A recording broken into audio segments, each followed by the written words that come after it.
So I'm sure you guys can kind of appreciate that, working through things. Mhm. Problem arises, you have to deal with it, and then you move on to the next one. Yep. There's always going to be another problem. There's Always. gonna be. Always. And so how long have you been a part of the organization? I have worked with North Coast Ship Crisis Team for 8 years. Oh, wow. Yeah. So you've been there for some time. Yeah, I started when I was 19 years old. I was a part-time on-call advocate. So we serve Humboldt and Del Norte County. Okay. And so I was up in Crescent City, and I started as a part-time on-call advocate. So I was on call 2 weekends a month and in the office 2 days. And then I became full-time, moved here, and now I'm the education and outreach manager. Oh, wow. Congratulations. Thank you. And how long did you say you've been there? Just a couple months. Yeah, so I started full time last November. So it's been a little while. And then I think I started part time, like going through training in September. So officially it's been like 9 months, I think, or 8 Mhm. months, but full time like 6. 9 months, 8 years. You guys are out there putting in some work. And is that kind of where you guys are at now, as you're trying to recruit new people, bring on new team members, kind of just get more exposure in the community? Yeah, so oh, sorry, I thought you were like closer. Oh, no, I'm just over here wiping the sweat off of my face. Might need to invest in like a rag I could just have sitting There over we somewhere. go. Yeah.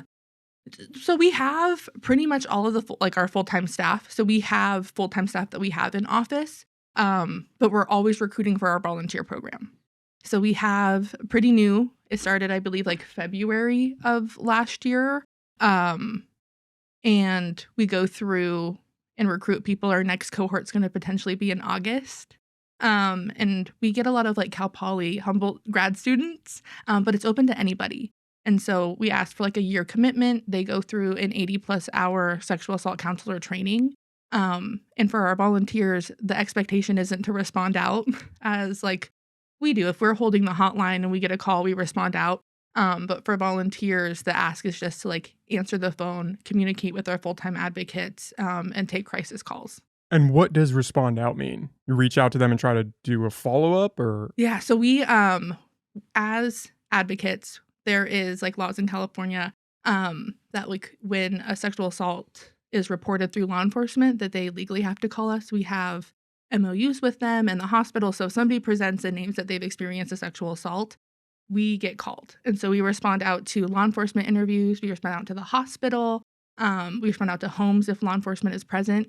And so that's like our 24-hour crisis response. So where there was somebody through the initial interview process, potentially the medical forensic exam or the rape kit SART exam. And then we provide like ongoing advocacy and accompaniments through like if they have a second interview with law enforcement or it's going through the criminal justice process. We can go to court with the person, or we can go there. We call them court watches because people don't have to go to court, but we can go there, get the information, and report back to the survivor directly. And so is your guys' role in that more passive, or are you just there to kind of provide support, or do you take a more active kind of speaker role in that, an advocacy role, where you guys are speaking on their behalf in some regard and trying to walk them through the process? We never want to speak for the survivor, but we speak through them, I Yes, guess would be yeah. more Yeah, so if somebody apropos. doesn't feel comfortable like sharing something with law enforcement, the hard thing is that we can't be in the I'm gonna lose it. What is it? Like the evidence. We can't be in the line of evidence. So if a survivor shares something with us in confidence and wants us to share that with law enforcement, we can't like speak for them. Otherwise it's coming from us and we could get subpoenaed. But we could kind of like let the survivor know, like, remember what you shared with me, or would you be okay talking a little bit about what we just talked about with them? So we're with them through the whole process. And we're also kind of the go-between because there's a lot of legal jargon. There's a lot of steps. And so we're kind of just guiding them through like, this is what's happening next. Are you okay with that? If law enforcement or another entity is victim blaming, the survivor doesn't feel comfortable, we do step in and we say like, this person needs a break, or can we step outside and have a conversation? You know, those kinds of things. So we do mediate kind of the process in general, just kind of like to interject if things are like going astray or Starting to go a little sideways. Yeah. Then we're like, let's take a break. So Well, you have to think that when you guys are going out there and meeting these people, they're not having the best day. And so No. on top of the stress of what they went through in their experience, Mhm. then they're meeting with cops, they're almost reliving it again to try to explain what happened. Mhm. So I would imagine it'd be pretty beneficial having somebody there that kind of gets it, can walk you through the process, almost hold your hand as you're enduring what you are. Yeah, and we go past that as well, and we've experienced, and we shared this with law enforcement when we get a call out, because law enforcement doesn't always give us a call, even though they're supposed to, and we understand, like, when you're responding on scene in that moment that you're wanting to, get the ball rolling, and, we have a 30-minute response time where it usually doesn't take us the full 30 minutes to get there. We just have that because we have people who live in, McKinleyville, and if we're responding out to Eureka, it's gonna take a minute, those kinds of things, and so sometimes law enforcement doesn't wanna wait, and so they don't give us a call, or they offer our services to the survivor, and they're like, "No, I don't want another person in the room." They don't wanna feel like they're putting somebody out, or, creating more energy around something that maybe they don't want the focus on.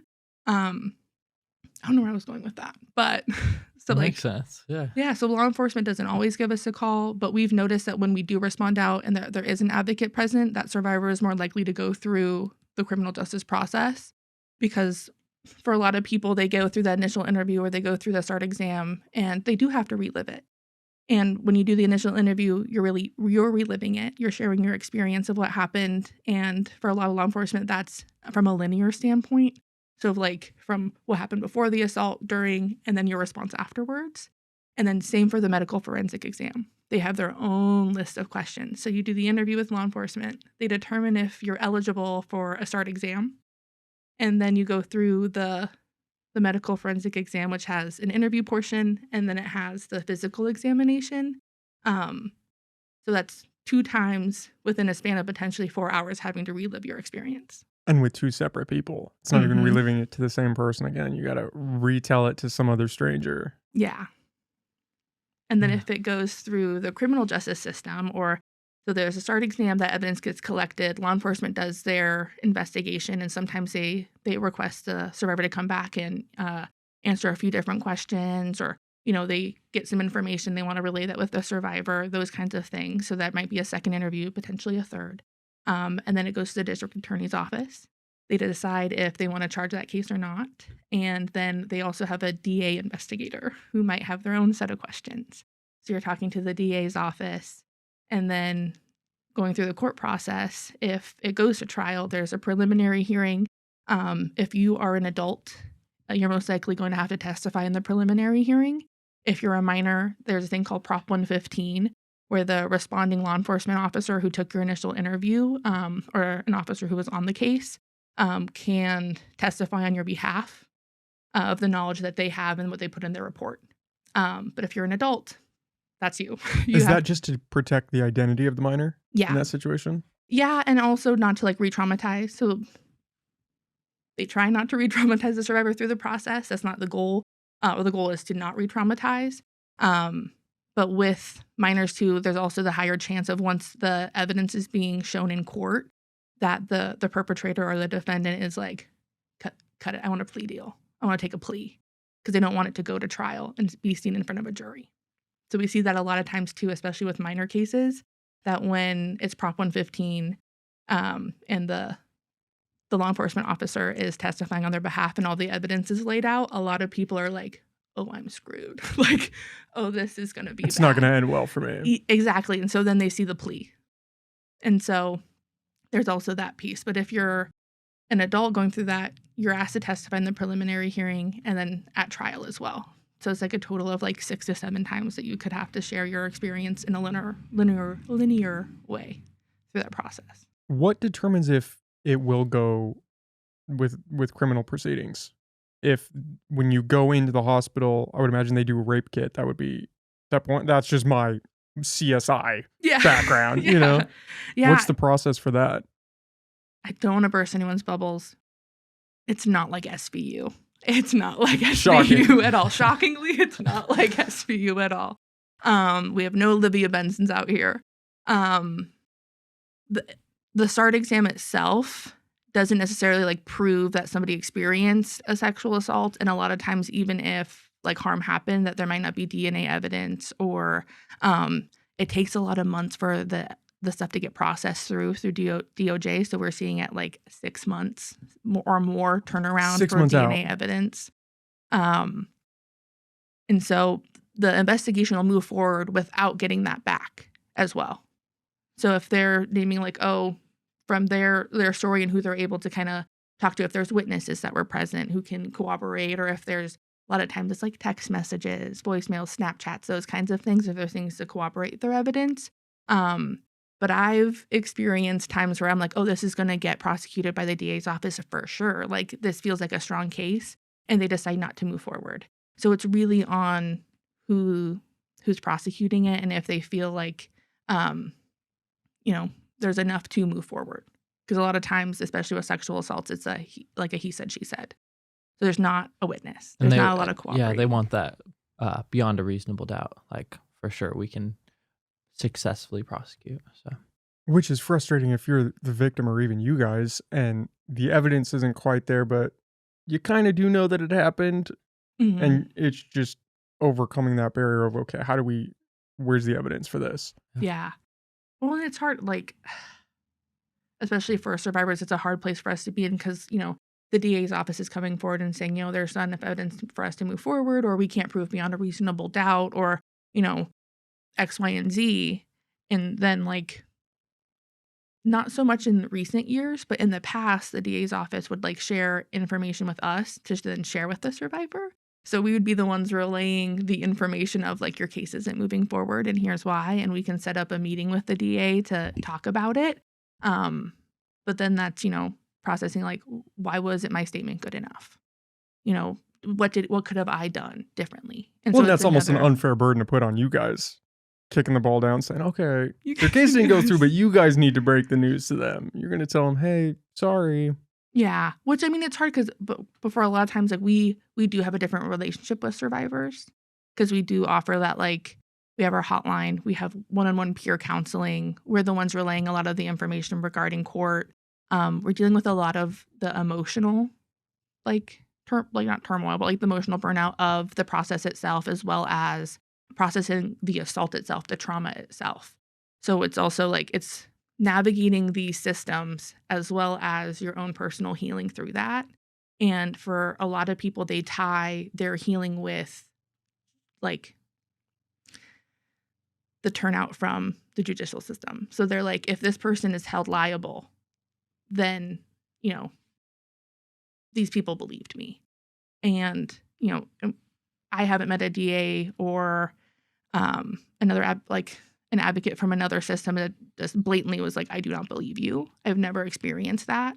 They always come from a place of like, we believe what you shared with us and we're so sorry that it happened. There's just not enough for us to prove beyond a reasonable doubt. Or for a lot of times, they'll also make the decision of like, if this is going to be, too much of a mental burden on the survivor where they think that they might not be able to like be on the stand.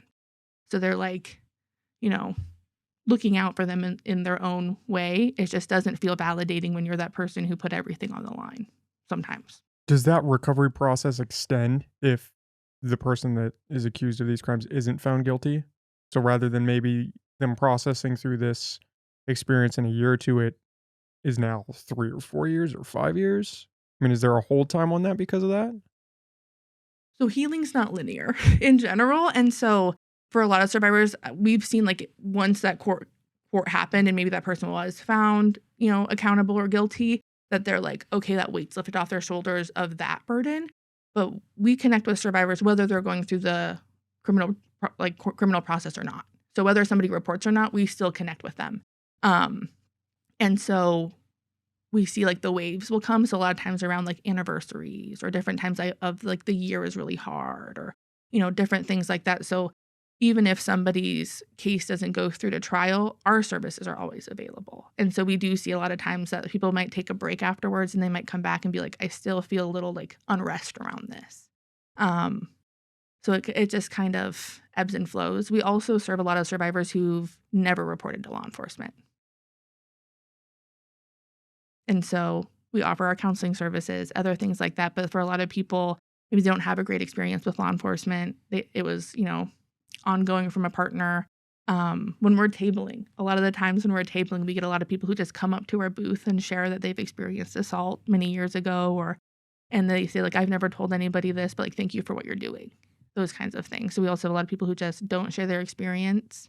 And we serve a lot of older clients as well who just have never shared their experience. And so they see our hotline somewhere, or recently they've seen like our bus ads or those kinds of things. And they were like, I just wanted to talk to somebody about this. We're like, we're here to listen. Do you notice a difference in the people that come forward and maybe do try to go down the prosecution route, or at least come forward to talk to you guys, versus the ones that are a little more suppressive in it and try to just bury it down and ignore that it happened? I mean, Yeah. is there like a tangible difference you can see in those people, or how they cover from that, or it's pretty hard hmm to say, it just varies too much? I, Yeah, go for it. I think it varies. I think it Mhm. varies because it's so hard to kind of also like navigate of like, oh, who comes forward and who doesn't. Because I mean, we connect with our primary work is in high schools currently. We run like the Check It Club that Cal Poly Humboldt has. We run a model of that at like Arcata High primarily.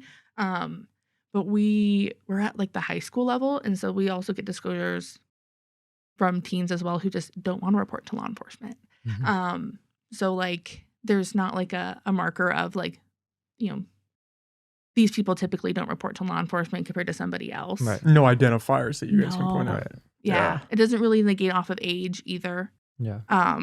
We notice a lot of times like past experience with law enforcement's a big one, like if they've had an ongoing relationship with law enforcement or if it's not their first assault that they've experienced, They're less likely to come forward if it's not their first one.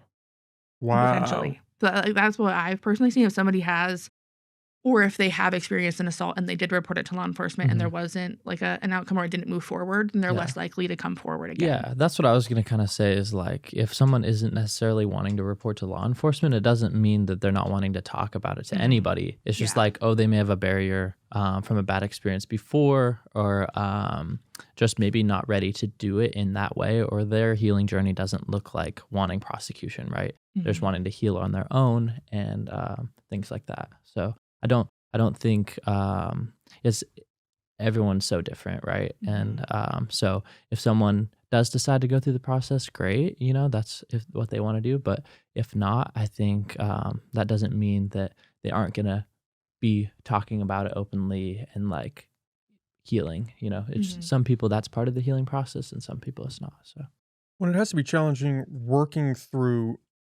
stigma, especially around cops from the past. Because what I've heard, and again, this is just a layman's Mhm. perspective of somebody not involved, is that coming forward with a case like this to officers in the past, you might have been not necessarily just brushed aside, but it wouldn't translate to anything. And so now Mhm. that times kind of have changed and people are more willing to go down this road with people and at least investigate and see where the evidence lies, you almost have to overcome those preconceived notions of, well, if I go to the cops, nothing's going to happen, so I might as well not even try. Mhm. Whereas now you probably should try because it might actually go somewhere and you might be able to get some closure. yeah, I mean, still like a lot of times it doesn't, you know, isn't prosecuted still, and Mhm. so But is that a result yeah. of lack of effort on the police, or it's just that evidence? What does that translate from?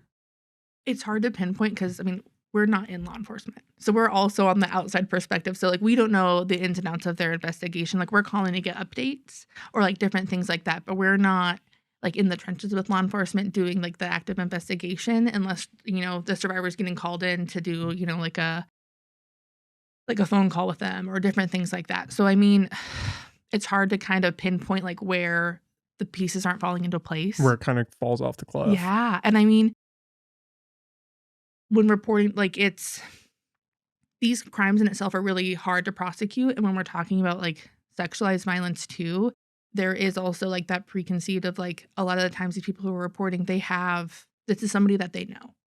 This is somebody that is either have, like, a prior intimate connection with, a friend of a friend, somebody who has access to this person. So there's also a relationship between the survivor and the perpetrator a lot of the times that makes it really hard to come forward and saying, like, "I don't wanna see this person in jail, I just wanna see this person, name what they did to me." Or, those kinds of feelings too. So law enforcement's also put in pickle of like, well, if we move forward, this person might go to jail. And this person is naming that they don't want this person to go to jail. And then, you know, I can't say where it falls apart for a lot of people. or like where the investigation doesn't come to like fruition through court. But there are quite a few that do.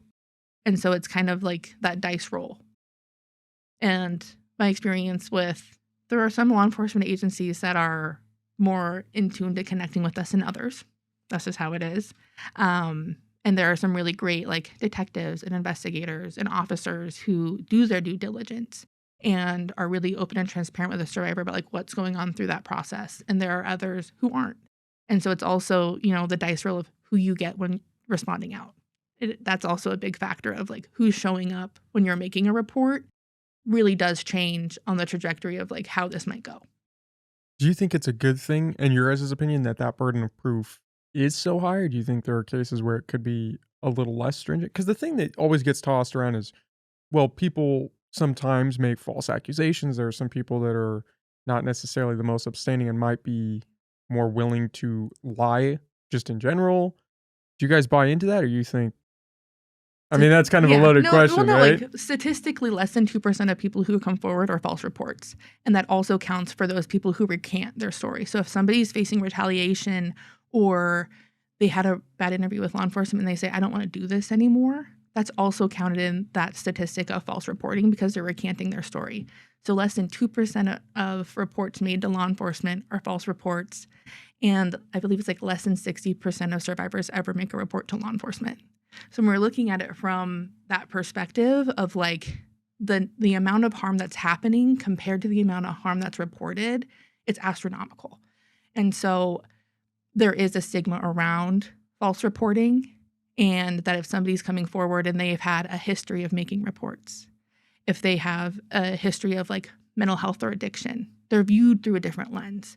And when we're talking about sexualized violence and we're talking about perpetrators, they're looking for vulnerable populations or people that they can easily, manipulate or harm or, those kinds of outward things. They're not looking for credible people. If it's somebody who's like, it's like a stranger or different things like that. And those ones seem to be more believed than the intimate partner who, crossed the line that there wasn't consent, but there's an ongoing relationship. So the lines are blurred. Those kinds of cases are the ones where they're like, and it's frustrating because you're validating that survivor in that place of, was this consensual for you? Did this person ask you? Did they say yes? How did you feel? And all the lines are saying that's an assault. And so we're validating that person in their experience. All of our advocates in our agency, we come from a place of believing. So that's the first place that we come to when somebody comes to us and they share their experience. We say that we believe them. And sometimes survivors and with trauma and compounded trauma, things aren't linear. And so someone's coming and connecting with us and their story's all over the place. They're in a really high traumatic place. Majority of the time, the people who reach out to us they experience something extremely traumatic and they're connecting with us about that trauma. It's not about just like, oh, how's your day going? This is happening in real time. They could be actively triggered. They could have seen their perpetrator and they're hyperventilating and they're calling our hotline to try to, ground themselves. And so we're not coming from that like ABC place of law enforcement where we're trying to figure out the whodunit. We're just there to listen. And so around like reporting or different things like that, it's really hard when like law enforcement's naming like, oh, I don't believe this person.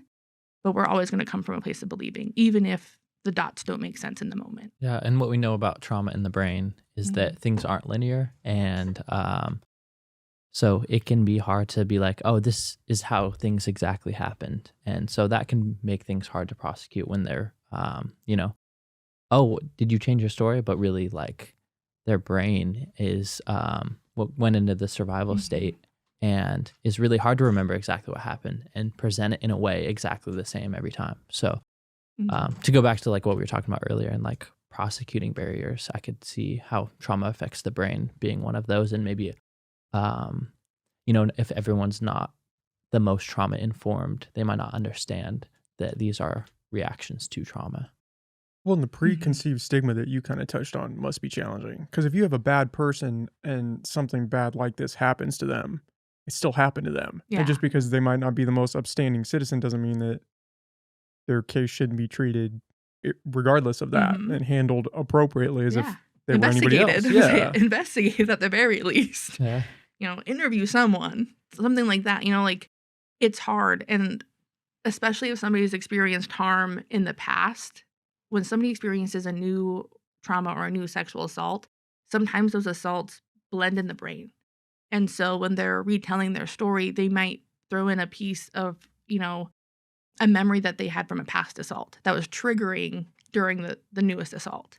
And so it's, reconfig Overlaps a little bit. yeah, and so we have, this opportunity as advocates to be able to kind of like break through a lot of that and have those conversations when it's like other service avenues, or when you're reporting, they have these lines that they're looking for, that they're, I need this information to do X, Y, and Z.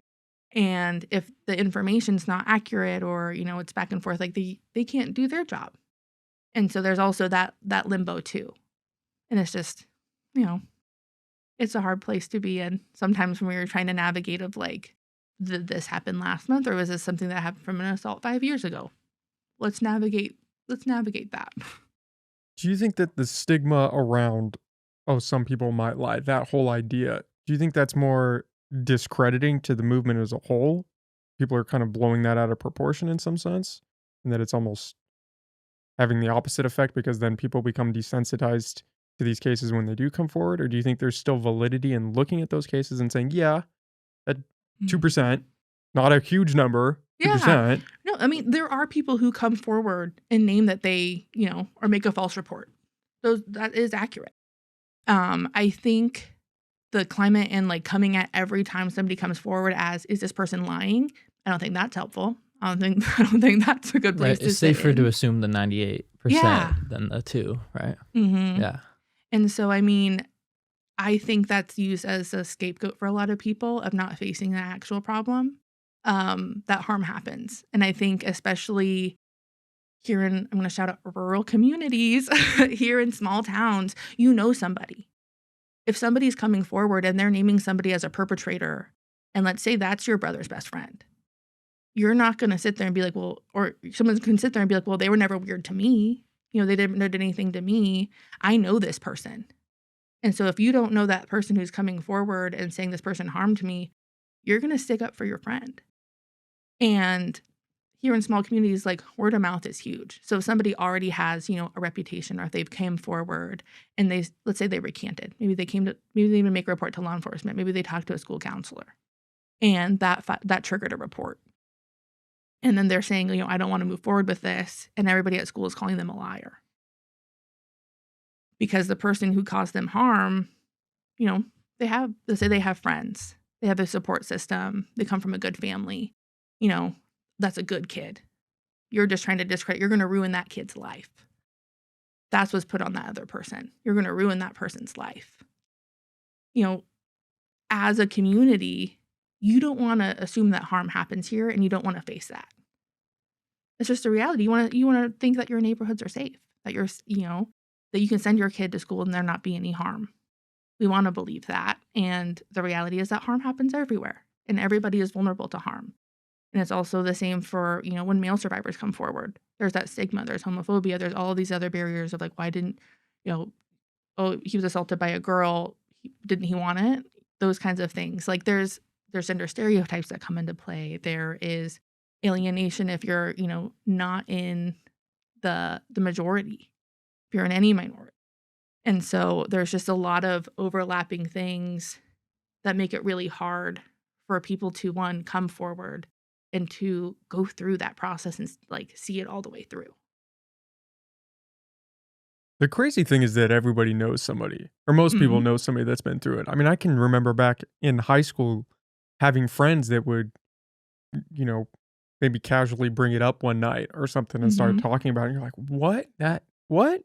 But on the flip side, I've also talked to people who, of course, I can't be 100% sure, but I'm 99% sure have told me something and formulated a whole lie. So I think I'm not necessarily jaded in that regard.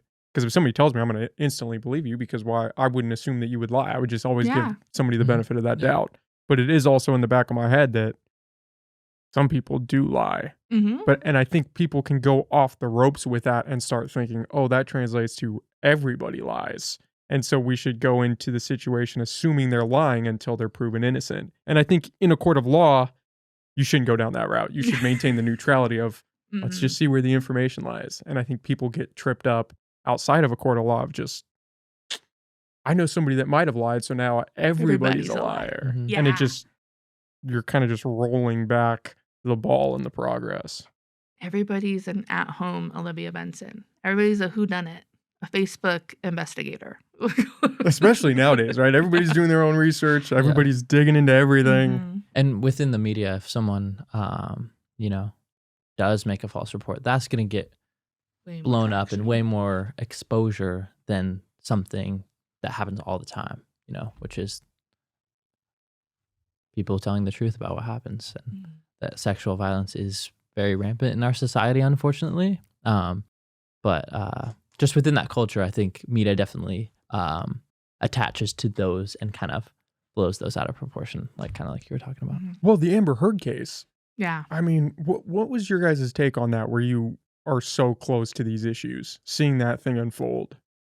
I personally only watch the lives on TikTok. So I didn't sit down and watch. TikTok sleuth, yep. Yeah, so I was like, okay, I watched some of it. So I didn't see a lot of the testimony of it. I also know these are two big High profile Yeah. actors. so it's going to get a lot of traction, a lot of Mhm. attention. Yeah. And a lot of people know Johnny Depp over Amber Heard. You know what I mean? So that also had, this person is, Jack Sparrow. Oh no. So there's also those preconceived notions, but I didn't watch the trial at all except for TikTok lives. So I was like, okay. And that was before I was with the agency too, so I didn't Not have a- necessarily in your purview. as Mhm. much. Mhm. Yeah, some of our advocates are really some of our teammates are really into keeping up with all of the media cases and those kinds of things. For myself, I got to be really mindful of burnout, and so I have to navigate what I'm consuming on media Mhm. because I will get into a rabbit hole of it. So I I'm can like- slip into that a lot. Yeah. You Google one thing and then 3 hours later it's 4 a.m. and you're still looking at these Mhm. things. Yeah. The Amber Heard case I thought was fascinating. I was talking to a friend about it, and her biggest point is she felt she was mad that there was, to some extent, so much attention around it after the verdict came out because Mhm. she felt like it was going to discredit future people from coming forward, regardless Mhm. that she was found guilty and Yeah. that's what the court decided. She didn't think that was so much really relevant to the case. It Mhm. was that now that there was this case that this happened and it didn't go in her way, future survivors might not get the benefit Yeah. of the doubt. And so we should kind of sweep that case under the rug Mhm. to some sense, which kind of rubbed me the wrong way. I was like, that's an interesting way of looking at this, that because it didn't pan out how society almost would have wanted it to pan out, now Mhm. we kind of need to just Not do any more of that. drop that Don't one. look at it. Yeah, don't look at that one. It didn't go our way. Drop it. Let's Mhm. move on to the next one. Yeah. Well, it's important to look at even the cases that don't go in the favor of survivors. They still went through the criminal justice process and looking at, how did they come to this verdict? What kind of things systematically were playing against them? When we're talking about going to a trial, I mean that you're sitting in front of 12 jurors who, have their own set of ideals. And so that also plays into it because even if you're coming in saying you're unbiased, everybody has a bias. Nobody is truly unbiased, in my opinion. Somebody always has something that they fundamentally believe. We all have a set of beliefs, and so we're all going to have a set of biases. So sitting there and being like, I'm unbiased, I have no opinion. You have an opinion. Well, especially around something charged like this. Yes. I mean, nobody is just completely impartial when it comes to difficult subjects, especially as it Mhm. relates to if it's kids that are going through it or younger Mhm. adults. To stay impartial in those situations is incredibly challenging. I know for myself, I've been called up to do your jury duty, your civic duty, and they ask you if I can be unbiased, and I'm like, no. And this is why. This is what I do for work. Those kinds of things, and so easy to get dismissed from a jury. Just say I'm not biased. So I don't know. Around that, I'm like, people have a bias. People have an opinion. Do you feel like where you guys are kinda working in this field and you're around it so much, do you feel like you're almost jaded in the opposite way? Because I don't wanna say you're coming face to face with the worst of humanity in some sense, but you're coming face to face with these kind of traumatic experiences, and you're seeing them, I would imagine, fairly constantly because you guys are Mhm. an organization and you're still in business and everything seems to be Yeah. going well for you, so I would imagine there are cases coming your way. Does that Mhm. I mean, do you ever have to, like, take a couple weeks and just decompress or try to find some grounding again, or how do you work through that? Mhm. Yeah, I mean, self-care is very important within the work that we do. So I've definitely like, obviously, I'm new, started last year, but there's kind of a silver lining with that because I've had to teach myself like more self-care skills and like be really good about that. So that's huge. But trying to remember the rest of your question. Just I mean, the thing you hear with cops, right, is burnout Yeah. Mhm. because you're coming up on scene. Sometimes there's dead bodies, sometimes there's mutilated kids. There are these Yeah. really extreme Yeah. circumstances, and you guys are seeing this very singular set of Mhm. extreme circumstances where people are going through an experience they didn't necessarily ask for, Mhm. and that's all you're seeing when you go to work. I go to work, I sit here, I could crack a beer, I get to talk to interesting people. Yeah. Sometimes I have kind of depressing conversations at 10 o'clock in the morning, Yeah. sometimes great ones. But you guys are in the thick of it, and I would Mhm. imagine that would have to weigh on you in some regard. I mean, you talked about burnout. I would Mhm. imagine maintaining people that don't get jaded and that have a clear head and can work through these is incredibly important. How do you just get by? Does it just become a job and you get a little desensitized in some regard? Do you have to become desensitized so you can get through it? I've done this work for a hot minute. I started this work at 19. So I Which is think I just crazy for a 19-year-old to say, "Yep, I'm gonna go down. I'm I'm gonna gonna do do this. this." Yeah. Yeah. So I think I can't remember. I think I rewired my brain a little bit of like this is just what you have to get used to. I also think that people that come specifically into this work come for a reason. They're connected to it in some way. Either there's a personal impact or there is a connection to somebody in their life that they love that they want to do this work. They want to connect with survivors and they want to provide that gap.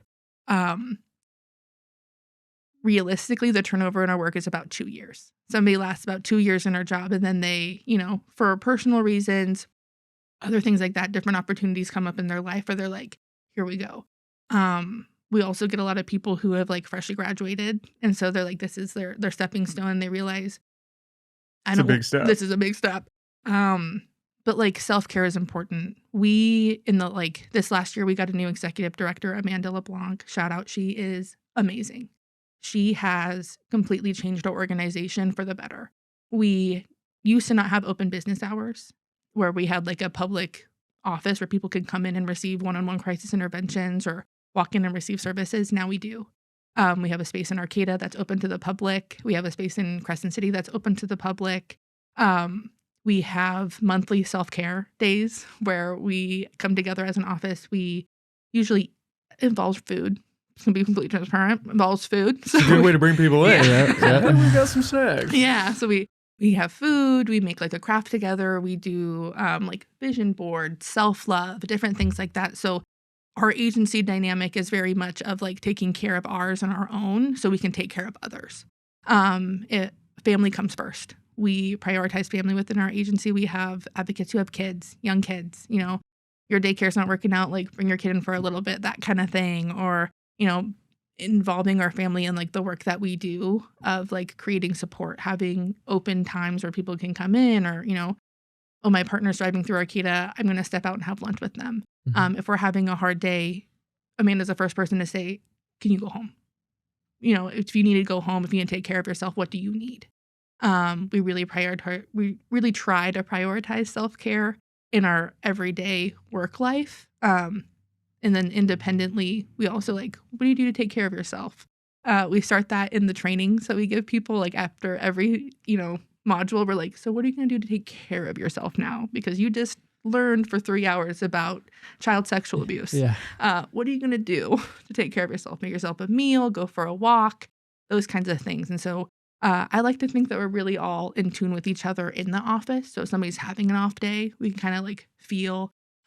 We always case So if somebody has a really hard case that they're going through, we provide extra support. We ask if they want another advocate there, those kinds of things. So there are different levels of like trauma response and care within our own agency too. So that also helps. And that wasn't always the case. And so I think that's like something that in these last few months we've really prioritized, and I definitely like see a difference. Because before, It was a little challenging. very challenging. It's hard. And it's also like it's a very one-on-one job because when we're going out and we're responding, there's just one of us. And so we're connecting with that person. You build a connection with that person, especially, they're responding. You're there that at the initial interview a lot of the times, and then you're there through the whole court process. So we really get to see the growth and healing and that connection with that survivor, which for a lot of our advocates, that feeds something for them. This is an equal exchange for a lot of people of, I know when I work with clients and I work with survivors and I do one-on-one, counseling, peer counseling with them, and I leave a session and I feel rejuvenated. Like, yeah, we just talked for an hour about some really hard shit. Sorry, like really hard No, stuff. you can cuss on it. Yeah, you're Okay. good. We talked about some really hard shit, and like you unearth a lot, but you also get to see the growth in somebody else, and like you get to see them their life change, and you get to see, the happiness and all those other things kind of return, and you ride the wave with them, and it's really rewarding to see somebody come out from something so traumatic on like the other side and see that, see people's personalities change and grow and like their jokes and different stuff like that. Yeah. Like some of the survivors that I work with are the most funniest people I've ever met in my life. And that helps. Is there a sense or an aspect of trauma bonding that you have to be careful of? That where you are going through this experience pretty adjacent to this person, that you can kind of slip into this trap where you take on a lot of what they went through, and then that builds up from person that you're working with to person that you're working with? Yeah, vicarious trauma is huge. Especially when we're responding on scene. I responded on scene to people's apartments where there was blood on the floor and like different things like that. So I mean, very much like a first responder. And then talking and navigating, we really prioritize boundaries, not just for ourselves, but for the survivors. Because I mean, we have a 24-hour hotline, but that doesn't mean I'm available 24/7. And so for a lot of people, they get really connected with that person who responded out and was there holding their hand, was there through that, which, we want to foster those bonds in a safe way. We're also not the only support system that this person needs. It takes a network of people. And so like, we really have to be clear of, I'm available these days, or, I might not answer every time you call my work phone. I'm not on all the time, but our hotline is available. And so navigating, not just myself being that person, but also like offering and saying like, oh, this is my teammate, Makhi, and like, so they know who everybody is. So they feel comfortable reaching out to all of us and not just the singular, because that's really hard. Yeah, and I think a big part of that is really like identifying how much we can do because we are there for a lot of people in a lot of ways, but there are some things where a big part of what we do is referrals. So, peer counseling can only go so far, and a lot of what we do is like identifying their needs and like, okay, this is what you want to do this form of therapy. Let's try and find someone who can help you with that, and then we can do like a warm handoff. Mhm. Well, yeah, setting boundaries, I would imagine, is critical to doing your job effectively, because that would just feed into the burnout. If somebody gets attached to you and then you obviously feel compelled to be available to them, and then you're working 24/7, and it's all adding up. Yeah. Well, and it's also like, it's a human need to be like wanted. And so for a lot of people too, if like you build a connection with somebody, you want to be there. And it's not that we're like, no, we don't want you to be there for them. It's like, you got to take care of yourself. Otherwise it's going to be burnout. If we're just giving and giving from an empty cup, it's going to run dry. And so really prioritizing, like, if you give everything to this one person, you're not going to be able to be there for all of these other people. Because I mean, our caseloads vary too sometimes, because I primarily do education, so my caseload has gotten a lot lower over the years. I used to be in direct client services, so I was navigating about like 8 clients, and so now I hold about 3. At any given time? Mhm. Wow. Yeah. So I was gonna add that some of our team is just in direct client services, right? And luckily, at least I feel lucky being a part of the education team. So we're doing outreach tabling, we're going into high schools and doing prevention education. And I think that's really rewarding as well. But also like less burnout and more like creativity and things like that. Just a different outlet, you know? Is that where people normally get started? Is the education side, or do they go right into direct intervention? Correct. Right So, into yeah. the, or you guys throw them to the fire. You say, well, Yeah. you're either going to make it or you're not. Yep, that first, right? Usually? Yeah. Wow. Because to do this educational piece, you need to have like the fundamentals of like the services that we provide, because people experience. ask us those hard hitting questions. They talk about how supporting. I can't tell you how many times we do like a public, presentation, and it's, it's the non-believers who speak up. They're the people who are like, The most vocal. yeah, we get asked a lot of times of like, well, how many people do you serve? And I'm like, over 200 a year. Like, like do you want me to pull up our grant numbers? Like, we're a business. We're not a business. We're an agency here that provides services, and we've been here for over 40 years. We are a needed service. Yeah. I don't know how else to tell you that. Our doors are still open. Yeah, and there's a reason. And these spaces for these people didn't always exist, but they're needed. Well, we're in an interesting day where I think most people acknowledge that this is happening and acknowledge that it is a problem. But that wasn't always the case. I mean, you go back a couple decades, you go back 100 years. Yeah. Good luck. What? Oh, somebody did something to you? Okay. Yeah. What? Yeah, Go on about your day, which, I mean, looking at it from our lens, which is a challenge to do because culture changes, society changes, people change. It's just almost crazy to look back. But I mean, you go back a couple hundred years and people were just slaughtering each other. So it's not that much of a jump that this would be happening as well. Yeah.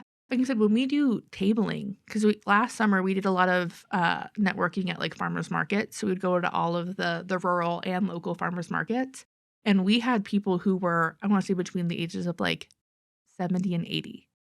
And we would have multiple people come up every time, and they would share that they experienced assault when they were, 12, 14, 16, and they never told anybody. Or they told they told their parent, but it didn't go anywhere. And they said, like, there wasn't a service like you around, and I'm really thankful that you guys are here. And they're like, I would have really benefited from talking to somebody like you. And we always say, like, our doors are always open. It doesn't matter when that assault occurred. You can always connect with us. And they're like, no, I'm okay now, or those kinds of things. But I always have to tell people when we go table, I'm like, prepare to do like 3 crisis interventions at the table. So we always like to have 2 people there so somebody can, navigate handing out swag and like the fun conversations of like, yeah, we're here. And then people coming up and disclosing. We also have people who just like don't make eye contact with us, which is great, where they see our, North Coast Rape Crisis team and they look at their table and they're like, not here. Yeah, I'm going to go the opposite direction. Yeah. I'm going to steer clear. Yeah, or like they don't like their kids near our table, and I'm like, we have bubbles. We have coloring pages. They're like, no. Yeah, it's kind of nice that you guys can tag team that. So, okay, I'm going to handle this one. You do the education, then we'll swap. Everything's going to be copacetic. It's the parenting thing worries me in some regards, because the idea that you would go tell your parent that this happened to you, and then for whatever reason, maybe there's the inclination to diminish it or kind of brush it aside, which is an understandable thing. Because if you're a parent and your kid comes and says, hey, something not that great happened, especially if it's a family member or somebody that obviously is close to the child, to acknowledge that and figure out a way to move through it would be crippling. Obviously for the child, but for the parent as well, knowing that you are the guardian of this person and this is your kid. This is your flesh and blood. This is your child. And this thing happened right under your nose. And now if you acknowledge that, you almost have to take on some of the guilt of something went wrong. Yeah, which you didn't really, but no. Yeah. But guilt, that's how you would feel. Yeah. I mean, I don't have kids, but that would be crippling to me if that came to light or something like that happened. Yeah. It's hard. Like, that guilt eats you alive. And so I think for a lot of times, especially for parents, it's that like that culpability of I let my kid down. So if I don't address this, it didn't happen, maybe, or especially when harm happens to really young kids, like 3 and under, there's also this preconceived notion that they won't remember what happened to them, so it's not gonna affect them. Or if we don't talk about it, they're not gonna remember. But, like, our bodies hold memories, so they might not have, the visual memory, but there's also that, that harm still manifests throughout somebody's life. That trauma still is being carried. Um, and so there's also we see that especially with, like, really young kids where they're like, "Well, thankfully, they're not gonna remember this," and we're like, "It might play out The differently odds aren't that later." great that it's Yeah. not, Yeah, yeah. might manifest in a different way, but Yeah. Like, sorry to break that bubble, but The don't talk about it thing is insane. yeah. mhm. I Yeah. mean, Mhm. I was gonna note too, like a little off topic, but also like when those people are going to their parents, a lot of times there is that culture of like blaming or like, oh, why were you there? Why were you out drinking? Like, what were you wearing? That type of thing. And so, as far as those barriers, like we were talking about earlier, to reporting is like if the first person you tell is like questioning you about these things that really don't matter because we know 100% of the responsibility is on that person choosing to do harm. It's like, I don't know, the parents, Mhm. we do, our services are available to parents too, and so we do, like do some like light, like, hey, this might be a better way to say this, or this Mhm. is more like trauma informed ways to speak or whatever. So I think that can be a really big challenge too. Yeah. Which is hard because a lot of these parents, especially of teens, the initial kind of gut like, "Well, why did you go there? You didn't tell me you were going there." It's Yeah. not from that place of, like, victim blaming, so you talk to them, and they're like, Right. they're connecting them with us, they're wanting them to get into counseling, all Hmm. these other things, but that first response was of, you know, panic. So Hmm. you ask those questions. It's kinda like second nature, like, "Where were you? What were you doing? How did this happen?" Yeah. And it's coming from a place of, fear. Right. I couldn't protect you. Where were you? Where were you at? What were you doing? But it also comes off especially victim blaming for somebody who has just went through a traumatic event and Hmm. they're already afraid to tell their parents, especially those who are like out at a party or snuck out of their house. And so they're like, well, if I tell my parents, I'm going to get in trouble. And that's also a big like navigation we do, especially with teens and with parents, because the parents will be like, well, she's grounded and her phone's taken away because she snuck out of my house and Hmm. stole my alcohol, and that's not allowed. And then this assault happened. Yeah. Yeah, I love how you named it. It doesn't always come from like a bad place. Like they're Mhm. trying to do their best, but Yeah, but that gut reaction of, like, "Where were you? What were mhm. you doing?" That's inevitable. I I still hold those, like, my niece goes off and does something or those kinds of things, she gets hurt, I'm like, "Well, where were you? What were you doing?" And she was like, "I was just down the street on my scooter," and I'm like, "Okay, okay." So, is like, that it's is that a challenge walking the line of victim blaming? Because in some regards, you do want parents to teach their kids, hey, don't, especially young daughters, I would imagine you would want Mhm, to teach them, hey, don't walk by yourself late at night. mhm, And there's this weird, or not necessarily weird, but there's this dichotomy of people who think in teaching your kids that, that is problematic, that we shouldn't live in a society like that. We shouldn't have to prime our kids to be cautious. But then there's mhm, the other side of, well, that's the society we live in, for better or worse, right now, in this point in time, that's the reality of our world. And so we mhm, should teach our kids to be careful and be cautious and look out for these warning signs because there's a reason that if mhm. you end up in one of those situations, something might happen. Yeah, And that obviously after the fact is victim blaming, but before it's precautionary. And mhm, is that a challenge trying to walk that so it's not victim blaming, or mhm. is it all situational depending on if it happened before So or if it happened after? yeah, so we do 1 to 2 week, like, rape prevention education programs in high schools, primarily, like, freshman seminar classes, like, health classes, and we talk about, like, risk management. So, like, risk versus responsibility, because there is risky behavior that can elevate, you know, violence, that or, like, elevate the opportunity for violence. So if somebody's, out walking at night by themselves, those kinds of things, like, where's your risk at? And so then navigating the tools of like when we're out doing risky behavior or when there's risks present, how to, keep a mindful eye on things. So like if you're out at a party with your friends, how can we kind of navigate safety within that? because you get to go out with your friends. You get to go out to parties. You get to, live your life and sneak out of your house and be 16. Like, you get to live your life. And within living your life, there's risk. And there are things that can elevate that risk or can elevate the opportunity for harm. But without those monopolizing on those vulnerabilities, there wouldn't be that harm.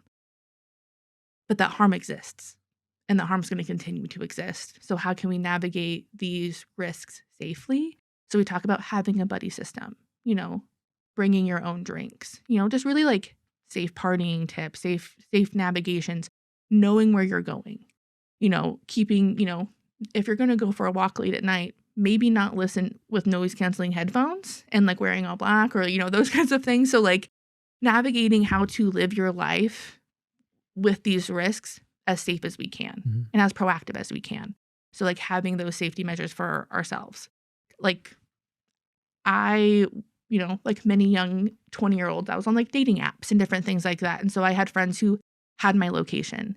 I would tell people where I was going via like the address and send a photo of the person I was meeting up with, and those are just, I was doing risky behavior, not gonna lie that. But I was doing proactive safety tips around it. So if anything happened, there's this kind of like safety net. So we try to navigate like having a safety net because you get to be risky. It's part of the fun. Well, that's the crazy thing is most kids are going to engage in risky behavior. I think we can all all acknowledge that sitting here. That's just part of growing up. Fortunately or unfortunately, you do these things and then you learn from them. Hopefully it ends well and you have these experiences and most of them are positive, and then you grow up and kind of course alters and you've learned these things. But looking back, I mean, at least speaking for myself, looking back, it's almost absurd that some of the situations I have been in and made it through, because you put yourself in risky situations and looking back, you have the hindsight to say, wow, that was risky. Probably shouldn't have been there. Yeah, that was not the best call, but not everybody makes it through. That's the crazy part. Yeah. You could have, you go to a party, there's 20 people there and one person experiences harm. The other 18 people are unscathed. I mean, I'm not counting the person who, created the harm. But the other 18 people, they're living their life as a normal Friday. No problems. No problems. They made it through. Yeah. So, and there's never, there's not like you open the door one day to go out and you're like, tonight's the night. There's never. Probably stay home tonight. Yeah, exactly. Yeah. You probably wouldn't go out if you knew that, if there was a note delivered on your doorstep saying, if you go to this party tonight, bad XYZ is going to happen. You most likely would not go. Yeah. And it can be hard for survivors to really feel like not having guilt or feeling like it was their fault in any way when we know that it's not their fault in any way, even if they were doing, risky things. But that is something that some people have a hard time understanding. Like, hey, it's still not your fault. Well, the randomness of it all is, I think, what would understandably trip people up. Because especially if you go to the same party with a group of friends and it happened to you and it didn't happen to your friends, well, what are the why? odds? Yeah, why? I would be. Yeah, why am I the one? Yeah, really confusing. And we know that it, like, more often than not, is in people's own homes or someone's house they know. So, feeling like that's a safe space too can be really throw someone off. That's terrifying. The fact that a lot of it is perpetrated by people that are close to you or family members is terrifying. Yep. I don't know if it would be better or worse if there were just a bunch of random people perpetrating this. I don't know if that would be right. Yeah, because then you have the scary thought of, oh man, anyone is dangerous. But people feel that anyway. Yeah, people feel that anyway. It's always that like stranger in the bush. When it, like, reality, I think it's like 85% of assaults happen from somebody that you know. Yeah. So like a close friend, somebody like a friend of a friend, or at a least casual an acquaintance, like majority of the time. Yeah. Somebody in your vicinity. Yeah, and especially for minors. Yep. It's almost always somebody that they know or has access to them, like a family friend, coach, friend's older brother, cousin. That's hard. That's terrifying. Well, and it's terrifying. It's terrifying. Really. Yeah. And then like thinking of, I'm not a parent, but thinking of like as a parent, the people who you allow close to your kid are people that you trust, right? If you're going to have somebody babysit or watch your kid, you're going to trust them. And so that extra layer of betrayal and guilt.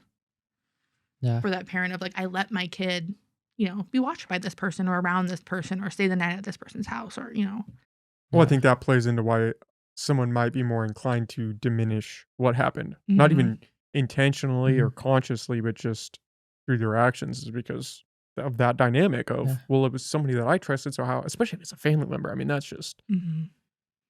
that's a Oh. whole other can of worms. Yeah. Yeah. Yeah. Yeah, having like new nieces and nephews in my family, and then recently like knowing more of the statistics about this is I'm really like, whoa, like okay, I don't have kids, but I'm gotta look out for these other kids because I Mhm. know what happens.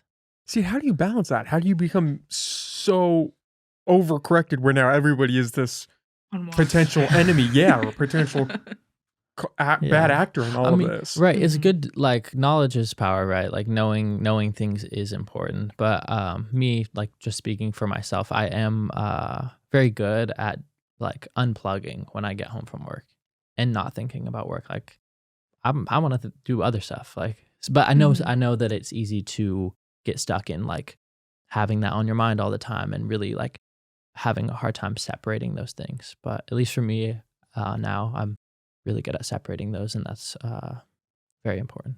Yeah. I think like my niece is 3 years old. So she's really young and just having the conversations of one, what is consent? Because it's not just in the sexual privy, it's also like, well, did you let this person play with your toy or like, those kinds of things. So like having the ongoing conversation of like what's okay for you and what's not okay. And that we don't hold secrets and like what is a secret and like those kinds of conversations too of just like navigating if there is harm, somebody feeling safe to one communicate that, being open to hearing it, and also like naming like, oh, I believe you in this, or those kinds of things. And I also, she knows the names of her private parts. She knows the names of what a vagina is. She At 3 knows. years old. Mhm. You have those conversations because when you go to the doctor and you get checked out, they're looking at your vagina or different things like that. That's a language that adults use. And so if somebody else comes in and calls it something else, and she says, I went and they, tickled my poo or whatever it is, those kinds of things. If she said that to me, I wouldn't know what that means. And so her having the name, I mean, she doesn't say it, I gotta go pee or, she uses other verbiage on a day to day, but she knows what they are. And she knows that her brother has a penis. And she knows that they both have butts and like those kinds of things. So, I mean, it's not that like serious anatomy talk at that age, but they know what these names are and how it like with other adults and those kinds of things and what a safe touch is and what an unsafe touch is. She is obsessed with baby dolls, so she knows all about diapers. She loves her little cousin. And so that's the other thing of like, oh, she peed in her diaper. I need to like wipe her vagina, make sure it's all clean. Those kinds of conversations are happening of the normalization of it all. So if somebody else came in outside of our family or someone within our family said or did anything to like say otherwise. Because she's even said at school, like, well, this person calls it this or different things like that. And she's like, I told them those are called boobies and not a chest or like those kinds of things. So, I mean, she's using it in like the day to day, but like Makhi said, knowledge is power.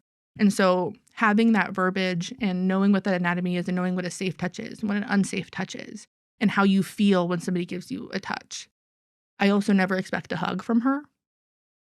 And I let her know if you don't wanna give somebody a hug, if you don't wanna give somebody a kiss, you don't have to, and you can still love that person, and you still like that person, but you don't have to show that person physical affection, because that's also very, that's something that's placed on kids a lot of the time, and so that also blurs body boundaries. So if somebody doesn't feel safe with somebody or somebody causes harm, and it's the obligation that we have to give physical touch to adults, that also is, like, a way to kinda navigate harm. A dangerous social primer for the Yeah, summer it end. is. I mean, I remember as a little kid going to family events and being like, you have to give Yeah. every Yeah. aunt, uncle, and who was it, like a hug and a kiss on the Yeah. cheek. It was an obligation.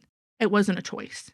And so letting her know that she has a choice, that she doesn't have to give anybody, the time of day if she doesn't want to, or a physical touch. It's empowering as a young person to know that you have choices. Do you guys buy into the argument that in teaching kids these things and in holding these things in schools, especially as you go down the chain from high school to middle school and younger, that in some regard we're almost priming kids to be sexual? Or do you think this is a necessary evolution of where we are in society that we have to teach kids this because of the circumstances going on? Or is it like a chicken or the egg situation? I mean, because So, the sexually mhm, priming kids is a huge, like you could say, cultural argument today in a ton mhm, of different regards. Yeah, yeah. like the media, for example, Yeah. like definitely young people are over sexualized like in things that we see, like certain like movies or just like ad campaigns Everyday for life. clothing or Yeah. yeah, just everything, right? Yeah. But Mhm. I you're was gonna gonna say, especially for like young kids and like through media, they're already ingesting that and viewing that. When I first started doing prevention work, I went into preschools and middle, and I went through. We had a pre-K through fourth grade program where we talked about like the main premise was like no go tell. You get to say no from somebody, you get to go away from anyone who makes you feel unsafe, and you get to tell a trusted adult. And in that program, we talked about the names of our body parts and our private parts. And the hard thing is that these kids are already being primed for abuse. Abuse has been happening for years. I think creating a space to talk about this harm and letting people know that it's okay to talk about, I think that's kind of where the shift is happening because the harm has been happening and it's continued to happen. That those numbers aren't changing that we're seeing, but being able to have the conversation about it, you know, that opens the door.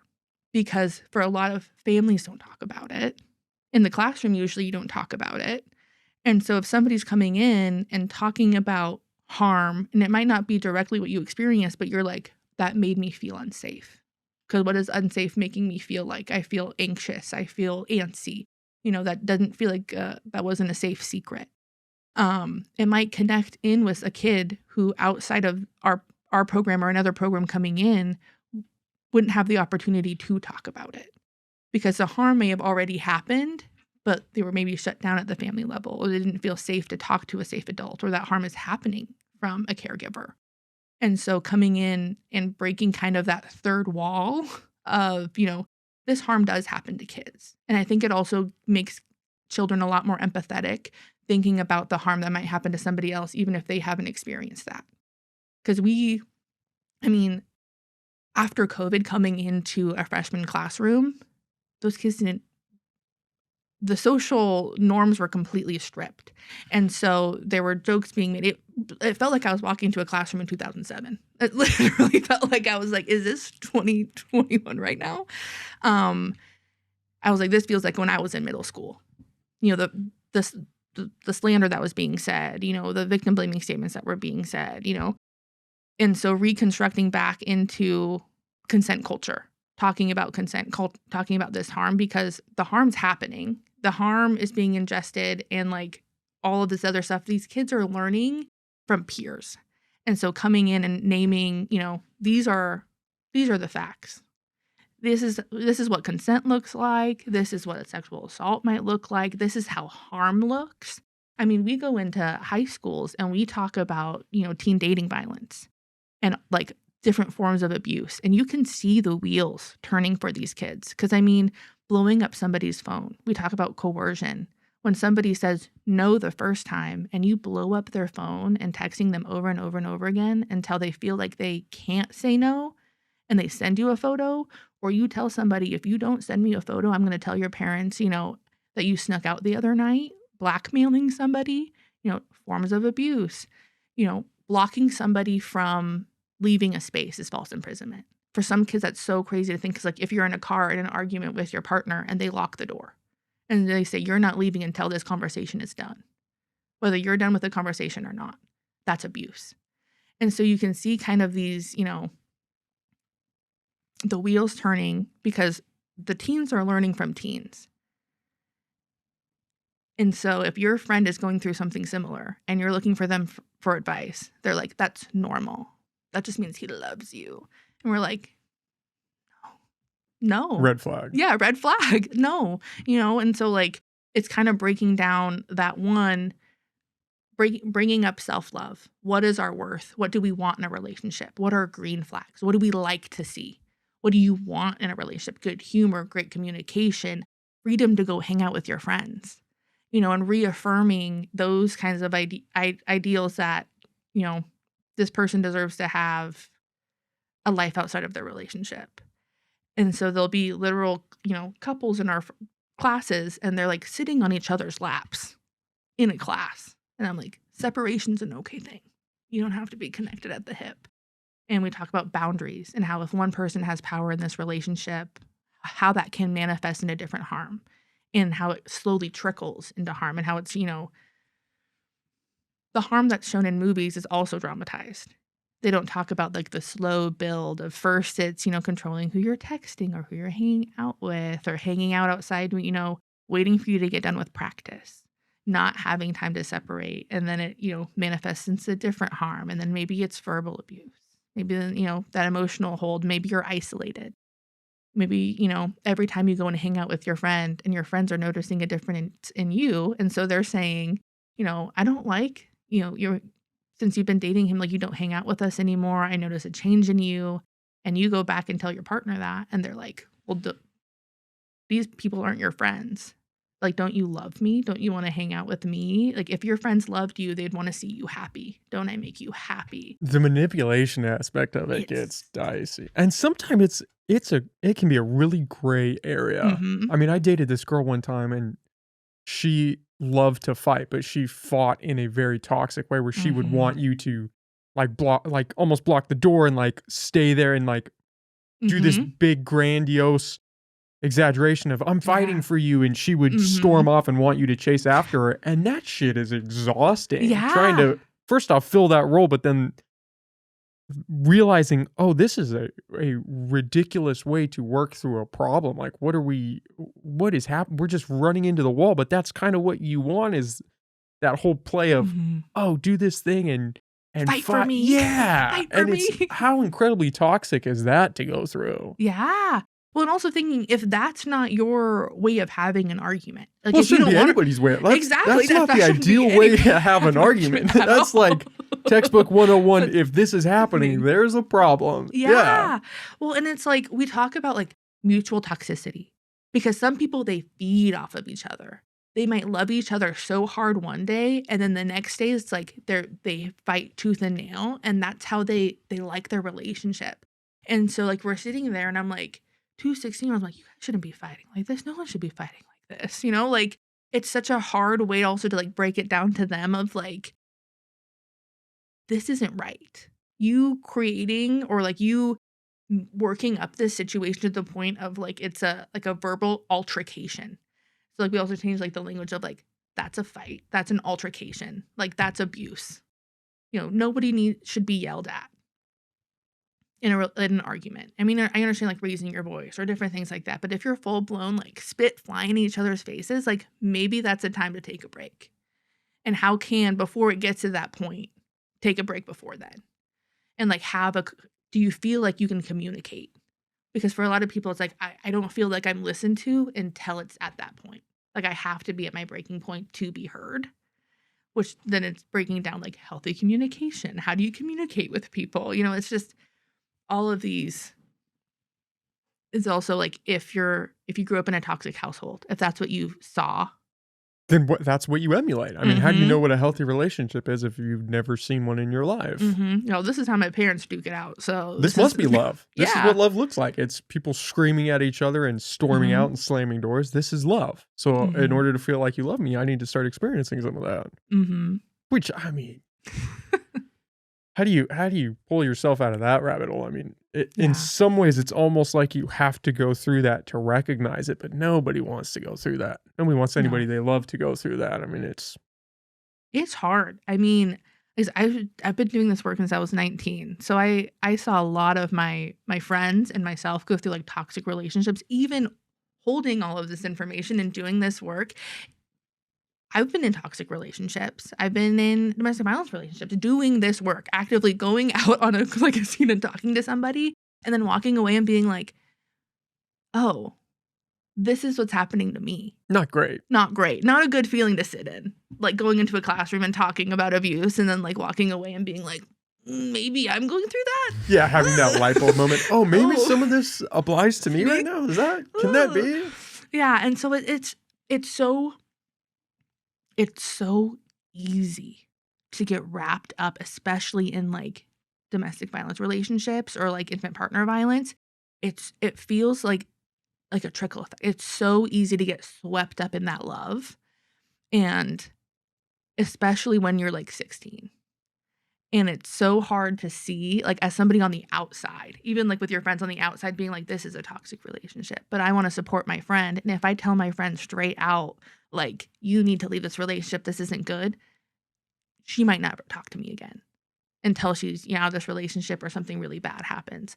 I've had to cut friends off because they're in toxic relationships, in abusive relationships. And, they would call me in the middle of the night and be like, can you come and pick me up? And I'd come and pick them up, and they would stay at my house, and we'd problem solve. And then 3 days later, back at it again. Nothing changes. Nothing changes. And so I literally had to set that boundary, because if they knew that they could access me and get out of that situation, no matter what fight took place, and they left, they were going to come back, because they knew that I was going to be there in case something bad happened again. And it was one of the hardest things I've ever had to do, because I knew that person was still experiencing harm. I knew that relationship, surprisingly, was not going to get better after the 15th time. And I had to sit there and say, I can't do this. I can't watch you hurt yourself like this. This person's hurting you, but like, you have an opportunity to not go back in that space. And I can't watch you do that again. I can't. And eventually she got out of that relationship, and now she has a really great, happy life with like 3 kids and is like doing all these great things. I'm super proud of her. But it took like her figuring that out for herself. And she thanked me later, because I thought I was making one of like the biggest mistakes of my life. And she thanked me like 2 years later, saying like, thank you for doing that, because like her mom already shut that door on her. Other people in her life already shut that door on her. And I was just, like in that place of like, this person needs a space. Like, I'm going to do that. But, her partner broke like the taillight on my car, all of these other things. Like, the abuse bled into our friendship, our lives. He threatened me. He came to my house, and I'm like, at what point Is this it going to enough? Yeah. Is this going to cross the line for you? Because my line's being crossed. My line is being crossed and then jumped back over multiple times. So it takes until like reaching that point for themselves as well, that they're worth leaving that relationship. Because on average, with domestic violence relationships, it takes upwards of 7 times leaving for that person to actually like leave that relationship, which is so hard to think about. And I mean, if she had kids with this person, if they owned a home together, all of those other factors, what would that have looked like? Because if she would have gotten pregnant with this person, I guarantee she'd probably still be with him. Well, how many people get wrapped up in that? They just they get into this not great relationship and then have a kid, and that's now your life. Yeah. You are now in this relationship. Yeah, whether you're with that person trying to make it work, trying to make a family, or having to co-parent with an extremely toxic, abusive person for 18 years. Yeah. Or the rest of your life. Yeah, rest of your life, Yeah. really. And I'm a firm believer that people can't see that until they're ready to see it. Because I think everybody's been there where you're either in it yourself or you have a friend and it just doesn't click. Whatever you're saying, whatever they're saying to you, it's just not passing through that barrier. And then like your friend a couple years later, maybe you finally wake up, but it doesn't happen through people telling you, hey, this is a problem, which is insane. Because if it was anything else, if you were driving a car and you kept crashing it, you would be able to recognize, oh, maybe you shouldn't drive. Yeah, maybe I shouldn't drive, or maybe I need to readdress how I'm driving or relearn how to drive. But with relationships, you can just keep hitting that wall and go right back to it and say, nope, this time. And there's the that promise of change. that weird disconnect where you can just put on blinders and say, this is going to be the time. It's going to work. Yeah, there are these red flags, but the highs are so high that it's worth it. And within those really abusive relationships, like you brought up earlier, trauma bonding is a real thing. And when you're in that, you hold on to those like little, like maybe it's like someone is like love bombs you, and then it's abusive, and then you hold on to like the small amount of good things or whatever. But yeah, you're just grasping at straws. Yeah. Literally, But your brain is really like trauma, it's bonding to this other person Mhm. because it's so abusive, and obviously that's not every situation. Like, But it even can if be it's not, toxic without that. yeah, even if it's Mhm. not abusive, the trauma bonding, and then you stack on the isolation aspect where, Mhm. oh, Yeah. you need to stop talking to these people, and then it's pretty soon it's just you two. Yep. Yeah. And then who do you go to? Right. Because your friends, maybe they've been cut off because your partner didn't like them, Yeah. or maybe they, like you said, hey, I Mhm. can't sit by and watch you get hurt. Mhm. And then it's just you Yeah. two, and it almost builds the system They're of, well, now we everything. have to be They're together. everything for Yeah. you. Yeah, you're Yeah. all I have Mhm. left. Yep. So now I guess we're just gonna find a way, or just go at this together, burn it together, go down in Mhm. flames. Yeah. Exactly. Yeah. Nobody understands us. They just don't We get love it. too hard. That one, like, it's domestic violence is so intricate. And I mean, we connect with survivors on like the sexualized violence end, which is usually always interconnected as like a power and control tool within that. But when people usually come forward regarding domestic violence, that's one of the last things that they disclose is the sexualized violence Mhm. because it's so intimate. And there's also the stigma of that it is an obligation when you're in a relationship to be intimate with somebody. And so sexual assault doesn't exist when you're married to somebody or you're in a relationship, which is completely untrue. But that's what a lot of people are told by their partner, where you're my girlfriend, you have to do this. And then it's also just rebuilding basic needs. When somebody leaves a relationship like that, it's rebuilding, their own trust in themselves. This person's so broken down where they can't trust their decisions. And so making that decisions for themselves, figuring out, if they live together, housing, all of these other kind of like basic fundamental needs. And then it's that like emotional healing is coming up like second, which is hard. Not to switch gears here, Mhm. but I was listening to you talk about that and listening to our whole conversation. I would make the uninformed claim that probably most of the people coming to you guys are women. Do you think that's true? Yeah. Yes. Yeah. That's another crazy dynamic in all of this, right? Is that the stigma and just the reality of, if you're a guy and this has happened to you, especially if it's another guy that perpetrated it Mhm. onto you, would you just carry that shit to the ground? Like, how does that pan out? Yeah. Mhm. How do So you get through to those guys? yeah, because Yeah. harm does happen to everybody. Sexual violence happens to every person. Like or not every person, but like every gender, whatever, ethnicity, sexual orientation, everybody. Like in those groups, like there are people who experience that harm. And like as far as like barriers, I think there is even more of a stigma of like you know male identifying people not coming forward to talk about, because all those things we already discussed, like that guys always want it, or like if it is another guy, like, oh, you're just like this is your sexual orientation now, or yeah. Well, what if you're a straight guy and this happens to you? I mean, Mhm. how do Right. you Yeah. work through that? That's a lot of barriers, right? There's a stigma around male identified survivors. One, because there's a stigma that all males are perpetrators. And so when somebody experiences harm, especially in a movement that doesn't support male survivors, they're less likely to come forward. That's just a reality. When we talk about like gender stereotypes and like the norms around like masculine behavior, that like guys always want to have sex, that they can't be perceived to be weak, or if they're assaulted by somebody of the same gender identity. So if it's like male on male, that stigma of like homophobia. If I come forward, is people going to believe me, or are they going to say that I'm gay, or all of these kind of other things that the same barriers apply for like when somebody who is female identifying comes forward. Those same barriers are also on males plus more. And so it also doesn't help that majority of the time that men experience sexual assault is usually child sexual abuse. And it's also usually from somebody that they love and somebody who has access to them, and it's usually male. And so there's also those kind of like all of these dynamics that are at play. And, same being said, when a female makes a report to law enforcement, the ask is usually they don't want a male identified officer. And so for a male going to make a report, and it's a another male officer looking at them, they're feeling that kind of like shame, that guilt, that, uncomfortability, that embarrassment. And is the amount of reports that are mailed from male survivors are so low because of these stigmas. It's not that the harm's not happening. It's happening at a lesser rate than female identified folks, but that's also not, putting into fact like the LGBT QIA2S plus community. There is this minority where harm happens at an elevated level, not just from those who are in that community, but also from straight people doing assaults on people who are not in the same,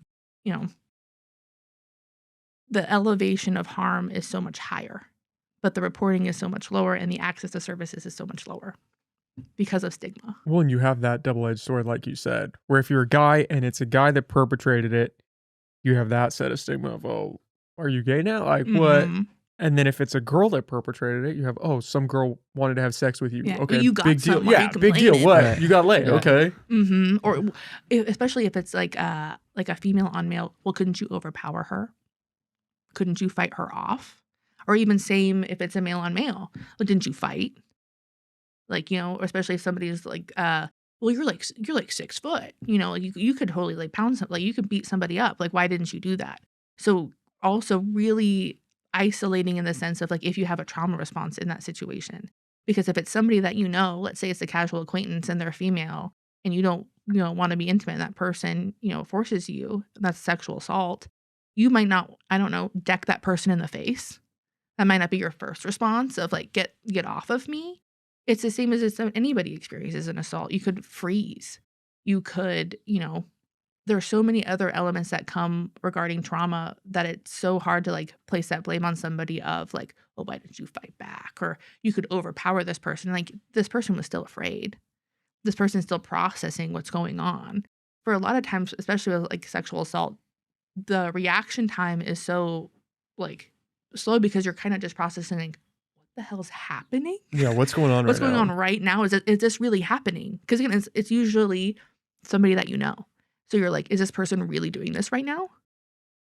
And it's the same for male identified people than it is for females. I don't So it's remember like, the exact statistic, but a really high percentage of people who experience like rape experience tonic immobility, where literally their survival instinct, like their biological reaction, is they freeze. can't move. Is that just because it's so traumatic? It's the same as like if you experience like a car crash, like that same, like it's trauma. And so, you see it with like people like in active combat. Mhm. So it is that trauma.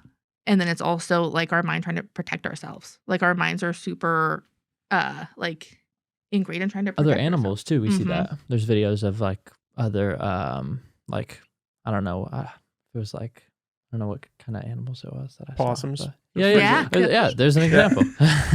Yeah. So that's like that's a trauma response. It's also we hear from a lot of people too who do like say like self-defense or like self-defense measures. That like you can have these tools in your toolkit, but if something happens and there's harm happening, our like lizard brain, for like lack of a better Right. like word, like it comes into play. Like our primal instincts are the ones that come forward. Survival mode. Mhm. Well, fight or flight, right? Yep. And so when we talk a lot, because one of the things, especially with like victim blaming, is like, why didn't you fight back? Or like, why didn't you yell? Why didn't you kick, scream, or those kinds of things? And like somebody could be like that tonic immobility, so overcome with fear that their mind shuts down. Like Mhm. they're mentally present, but they're not there. So like dissociation comes into play. Yeah. And it also might not be safe for that person to fight back. Yeah. If somebody tried to assault me and they were, let's say, like 6'5" and jacked, am I going to win that fight? No, because that person would potentially take my life or And harm me worse. yeah, and it's an Yeah. uncontrollable thing that happens. So, like Kira was talking about, how we kind of like say that to some, or like when somebody is feeling guilt for like not fighting back, Mhm. what You- we tell them, which is true, is like your body did what it could to keep you alive. Yeah. You did everything you could in that moment to survive. Yeah. You're here talking to us today and we're able to have a conversation. You were able to survive that situation, regardless if you physically protected yourself in that capacity. Mhm. Self-defense sometimes is going along with it. that's survival. Because if, let's say, you fight back, that elevation of harm can be way higher. You don't know if this person has a gun, a knife, or whatever, but your elevation, like you did whatever you could in that moment to survive, and we want to like enhance that of like you did protect yourself. Mhm. You're here. Yep. You know, it might not feel like, I didn't lay a punch, that kind of thing, but you did protect yourself. Whatever you'd had to do mentally Mhm. to protect yourself. So like even if sometimes like a lot of times people dissociate during an assault. That's the biggest one, right? You hear that a lot. Yeah, people compartmentalize where they're literally seeing this assault from a view like over themselves. That's survival. Mhm. Your mind literally said, you cannot be here right now.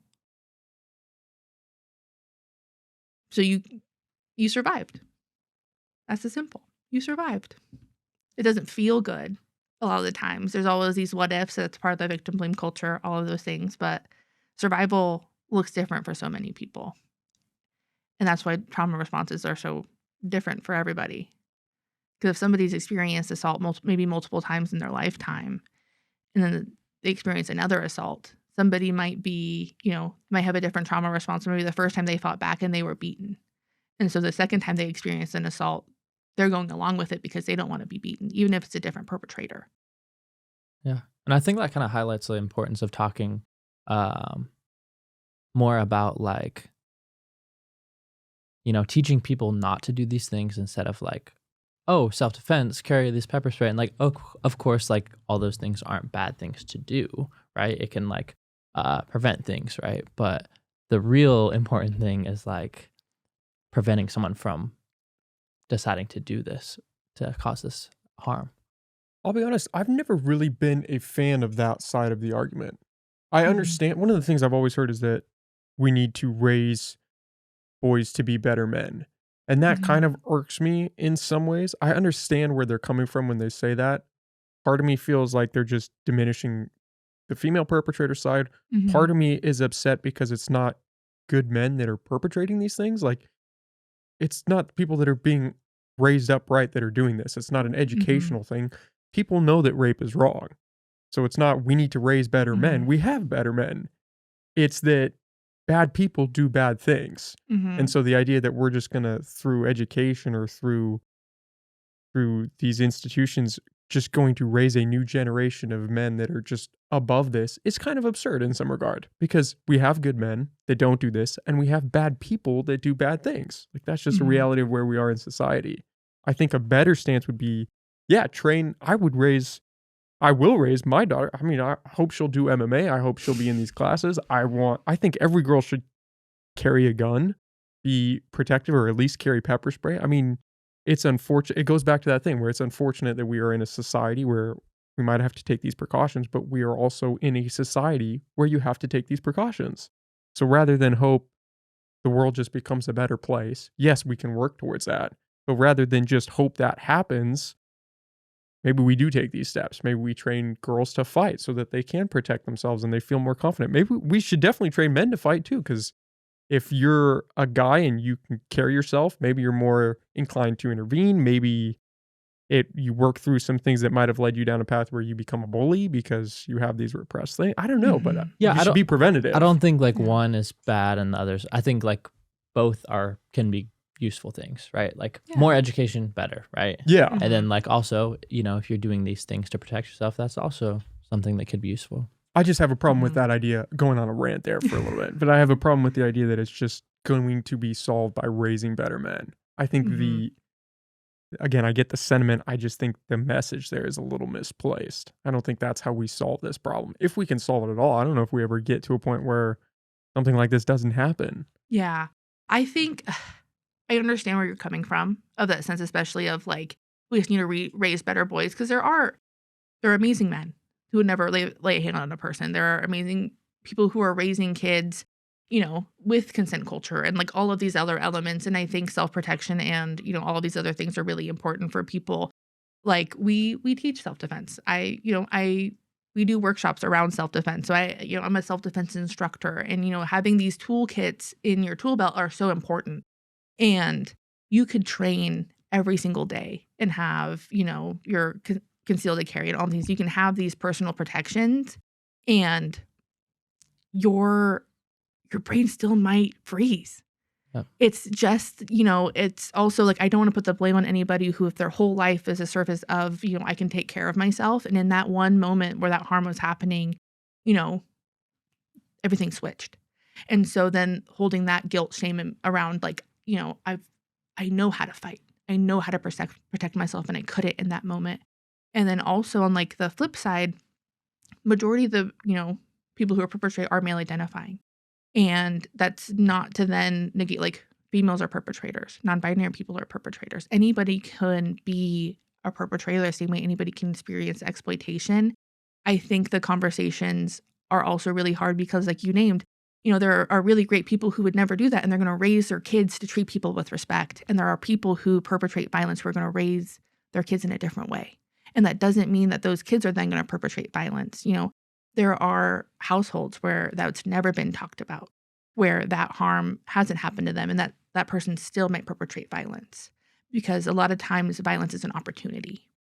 And so I think starting the conversation around education as a prevention and not an intervention, because for a long time, all of the services around sexualized violence were intervention services. So when harm already happened. So coming in as a preventative measure and talking about like what sexualized violence is, what, for how harm manifests.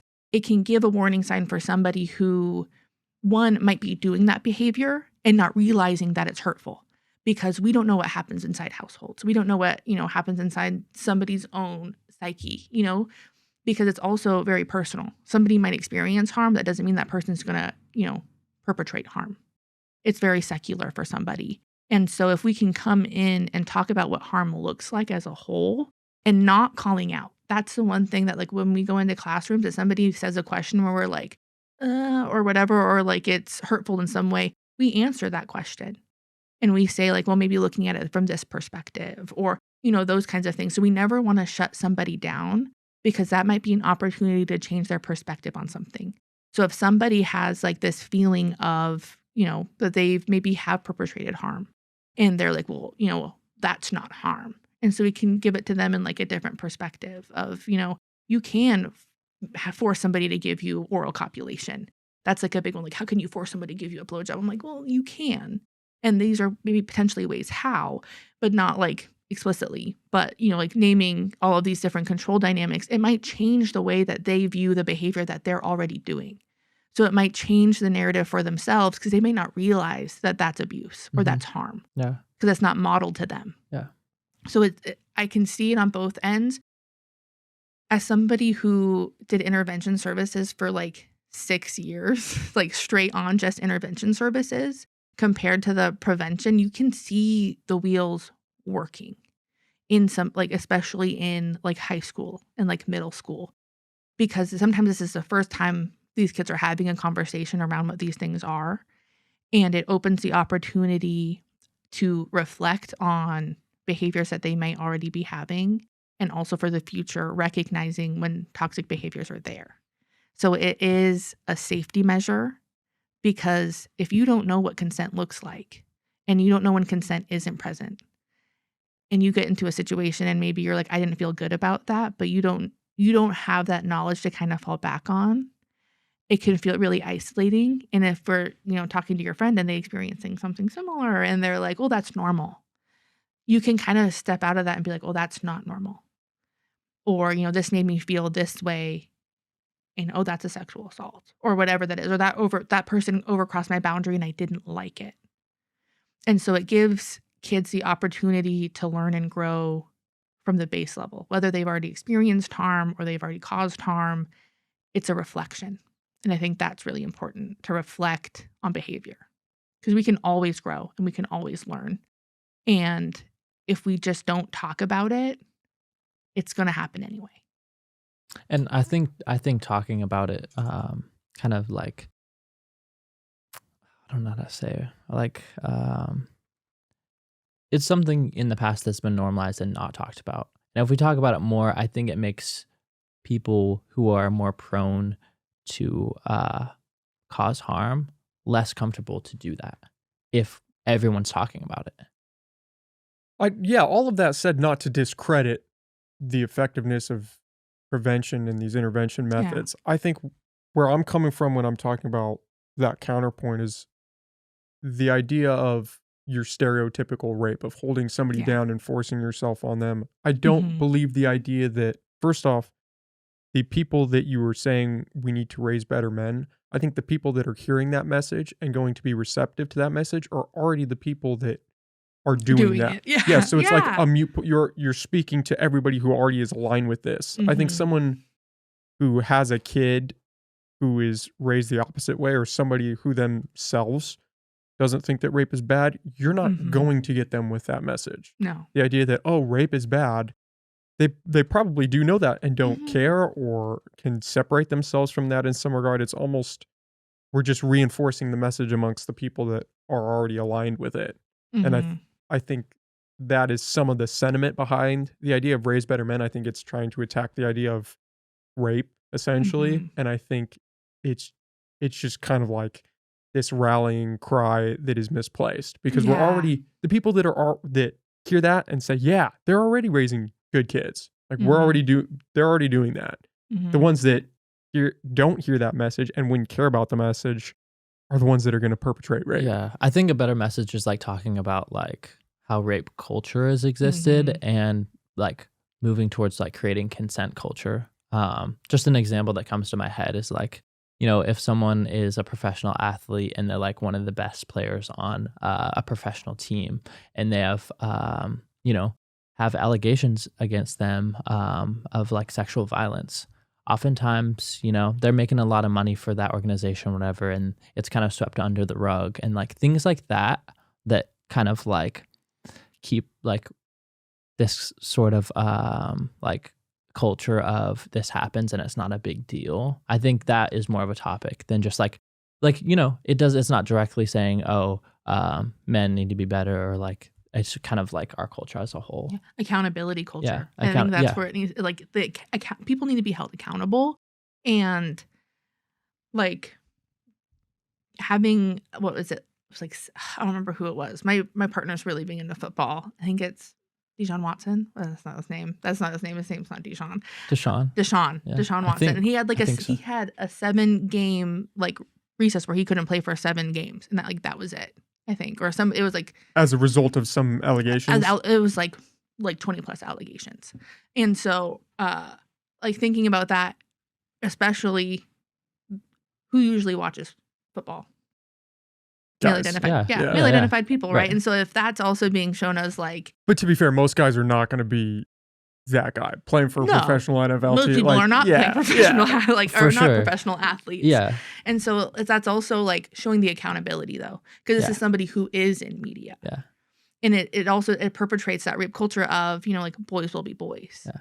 And it's not right. And, I think the narrative needs to be holding all people who cause harm accountable. Yeah. And unfortunately, the narrative is males are perpetrators. And so a lot of the times there was also a campaign, years ago. It was Men Stop Rape was the campaign, was Men Stop Rape. And it was from like the early 2000s, 90s. We were still doing it when I started this work, and we had buttons that we would make, and then they would say like Men Stop Rape. And we didn't have any information on the campaign like out on our table, and we would always get people saying like men experience sexual assault too, like what is this? And we're like, yes. But the movement around it was that the main people who are perpetrating this violence are male identified.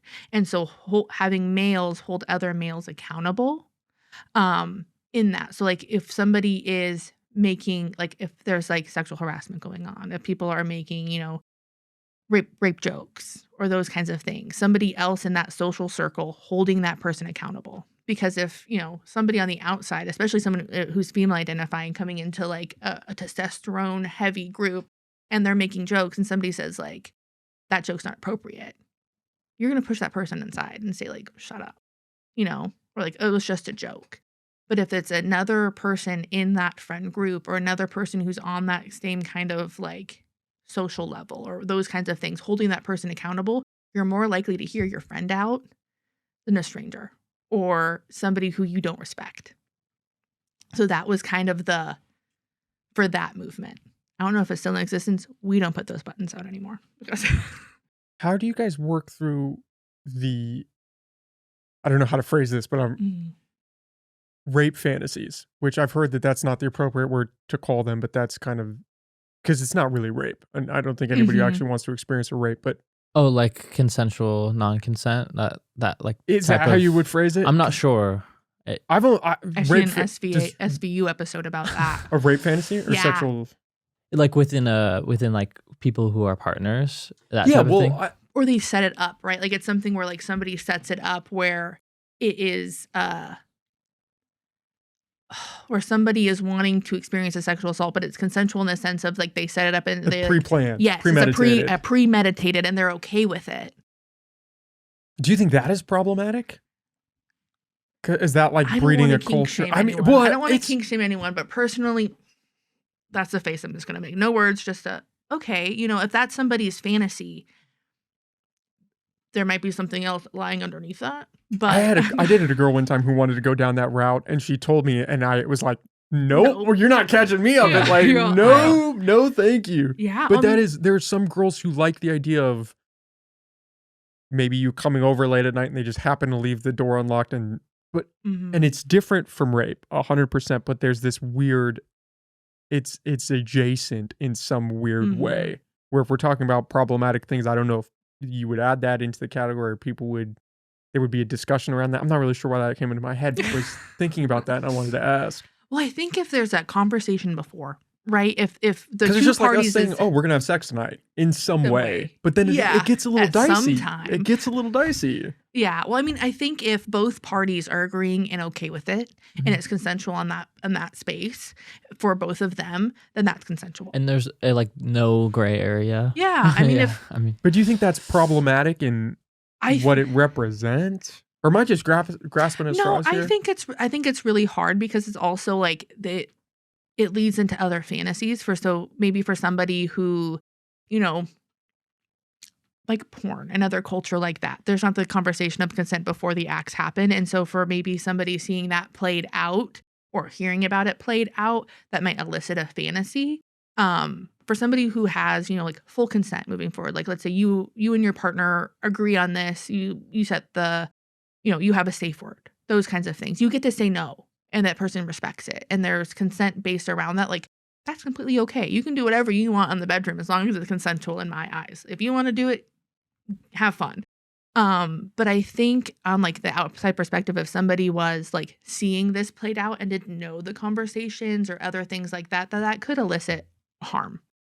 I'm going to go on a tangent. The SVU episode I remember specifically watching, and this person was on like a kink website and set up with somebody to like break in and like have that kind of like rape fantasy.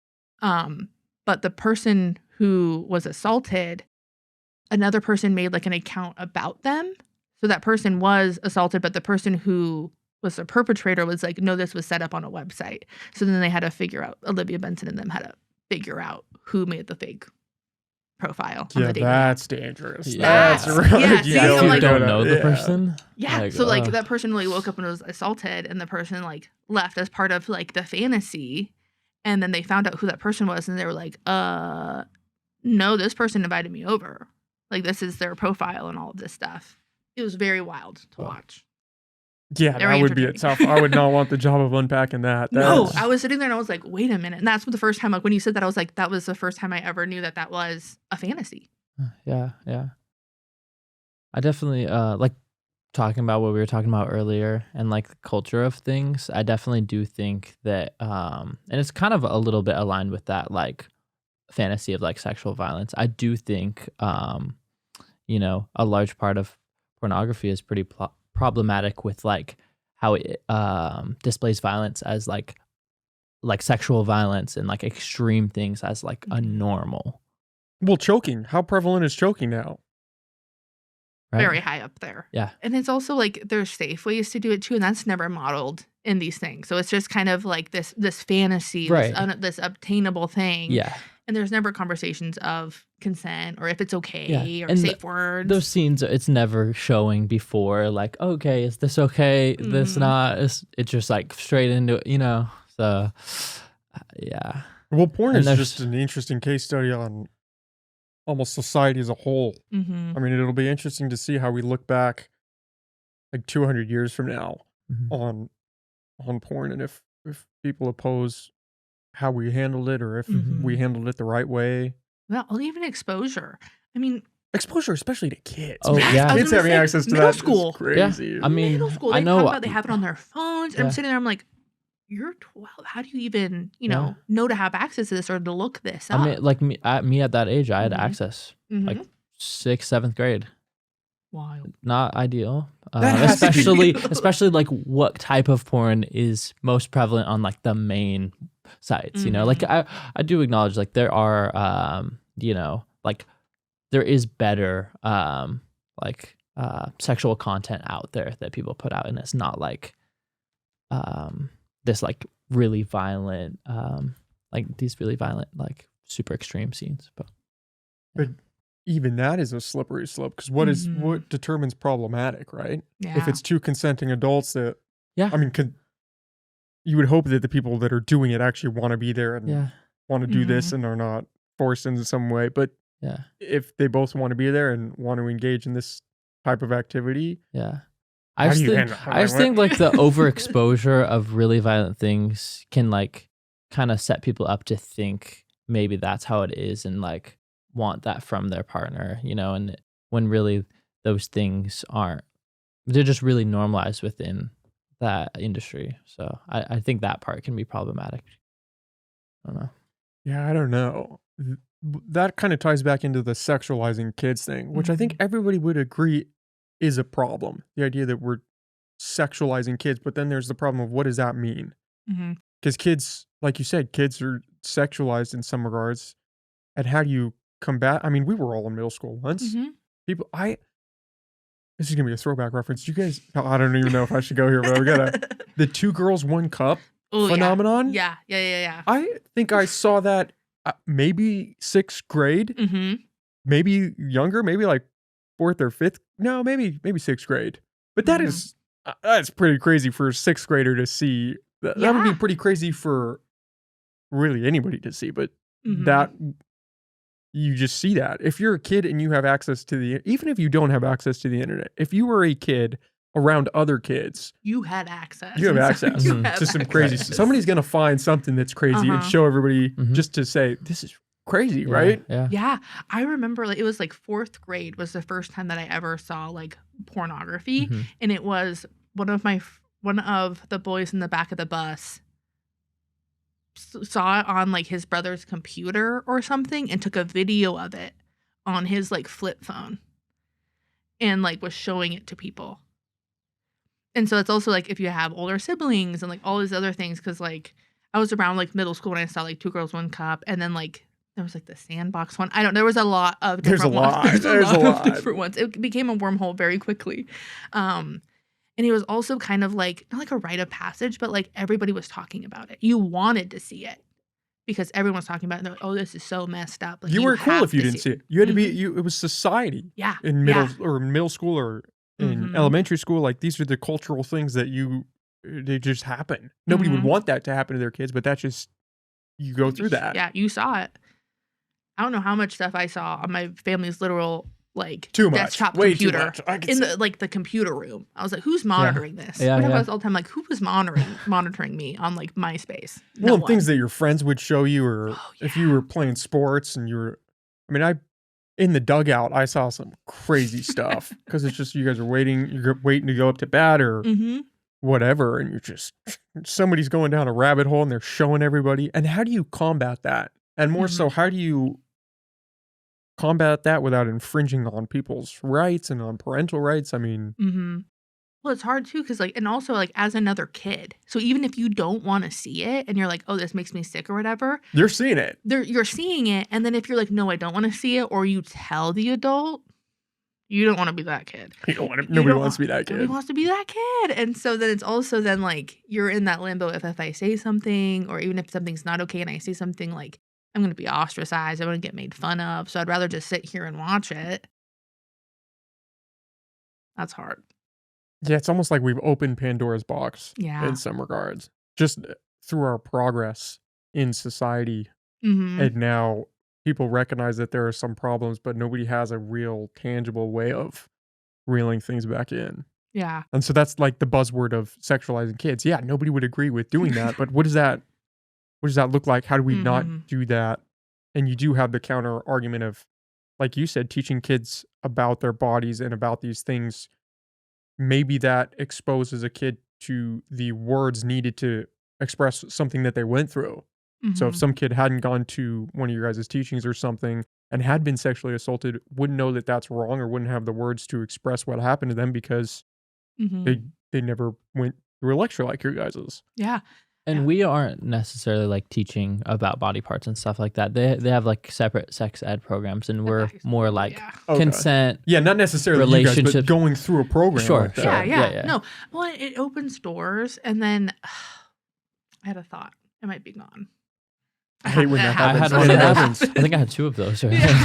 What was I gonna say? Oh, Sexualizing oh. kids.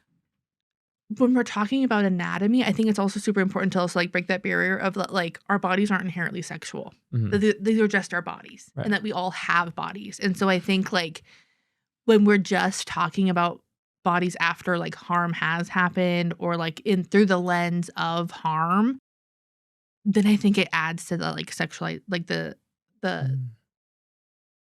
like the sexualization of it in a way, because then it's like, oh, we're only addressing these parts of your body regarding sex instead of just like basic health. Making it into like a taboo thing. So like if we don't talk about it and then harm happens and then we start talking about it, or certain things happen and we only talk about it around like if someone starts their period or things like that, so then it becomes taboo. Because if the conversation has always been these are our body parts, this is part of our basic anatomy, we have an arm, a hand, and a vagina, there's it's a piece of our body, or those kinds of things, and it kind of just becomes normalized, and not in the sense of normal through like sexualization, but just as us as a being, which I think is important for kids to also recognize that like their whole body is a part of themselves, and their private parts aren't just some like detached anomaly to them. Yeah, it's a tricky road to walk. I I'm mean, not a parent, and I'm gonna preface that I am not a parent. yeah, this is coming from a group of people who are not parents. Yep. Preface that. We're just Yeah. spitballing here. Yeah. Well, because we get asked from like parents all the time too, like, or even like on the hotline if harm happens, or like, well, what have you experienced? And I'm like, I'm not a parent, but potty regression or like different things like that. So you can name some levels, but also I don't want to give somebody parenting advice. I don't want to be put in that position of like, this is how you should parent your kids, because I feel like that's very, that's very personal and how you want to raise your kid, and you're raising somebody, and I wouldn't want somebody to do that to me, because I'm going to probably raise my kids differently than somebody else would, and they're going to Mhm. raise their kids different than that. I have to do that with and remember that with my family of like, oh, this isn't my kid. Well, Yeah, I don't know. We're in an interesting time on a mhm. lot of different fronts, to say the least, right? Yeah, and I feel like things are moving like in a positive way, like towards the future, and like having these conversations. I mean, even just through like the Me Too movement and the normalization of having these conversations. I mean, talking about, rape culture as a whole, and like even just like our systems at play, and like systematically where things are not benefiting survivors. I think it's important to have these conversations and like bring them to the light even when they're uncomfortable. Um and like to talk about different views and have those kind of conversations, because I mean,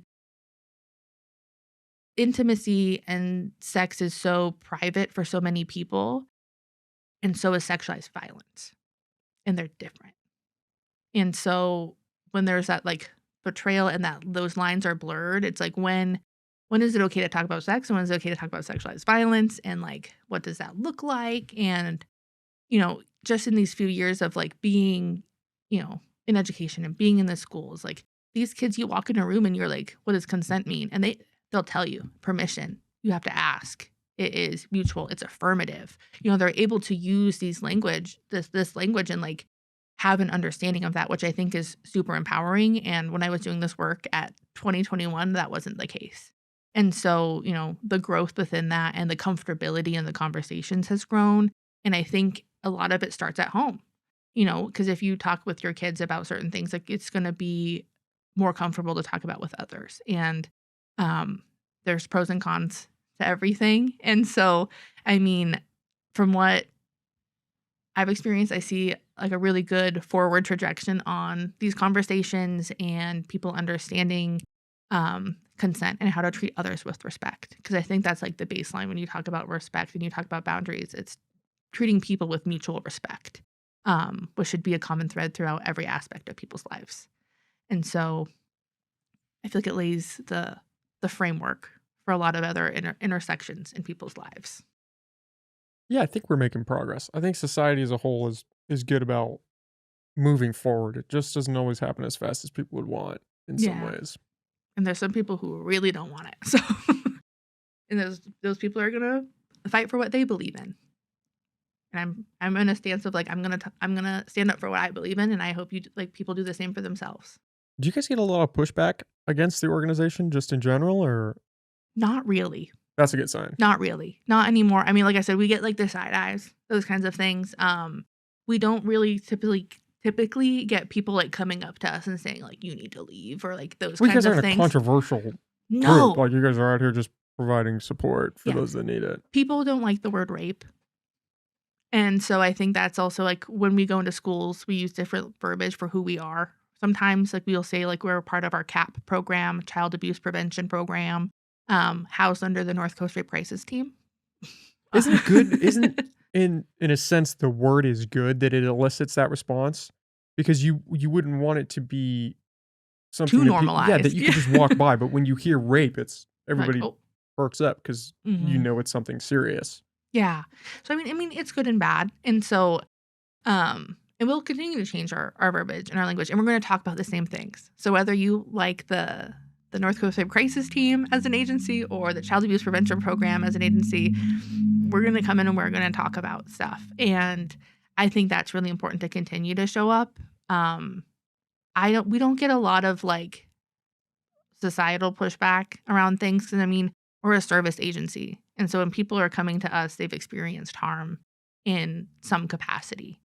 And so if you don't want people to receive services from harm that they've experienced, Got some questions. got some questions. Yeah. Got some questions. So, Okay, well, guys, we've done 2 hours. We could wrap my this up. Yeah, gosh, we've been in Nick. here for a minute. Okay. I kept you guys for a while. Do you want to plug all of your resources, where people can find the website, all your stuff, any social media, anything like that? yeah. Yeah, go for it. Okay. So we are on Instagram under NCRCT Humboldt. We're also on Facebook as the North Coast Rape Crisis Team. You can find our website at ncrct.org. We have volunteer opportunities as well as some part-time job opportunities as well. So if you look under our website and join our team, that'll give some information. If you're interested in being a volunteer with our agency, our next cohort is going to start in August. On our website, you can access the volunteer application and connect with us through that way. We also have a 24-hour hotline, which is 445-2881. Right? Yep. Okay. We have 2 of them, and I always get them mixed up. One's 465-2851. Okay. And then we also have our business line. So if anyone wants to have any like inquiries or questions about our agency, you can give that a call, and that number is 707-443-2737. Yeah. And just thank you for having us. Yeah, thank Yeah, you so thank you guys much. for coming on. It was Sorry for talking your it was ear a off. lot of fun, difficult conversation. Yeah. So it's Yeah. kind of like a double-edged sword saying that, but I Yeah. really appreciate you guys coming on. We'll have to do this again. Yeah, Enjoyed this. For sure. Definitely. Yeah. Thank you so much. Yeah. Thank you, and good to meet you. Good to meet you guys Yeah. too. All right, thanks guys. Thank you. Okay.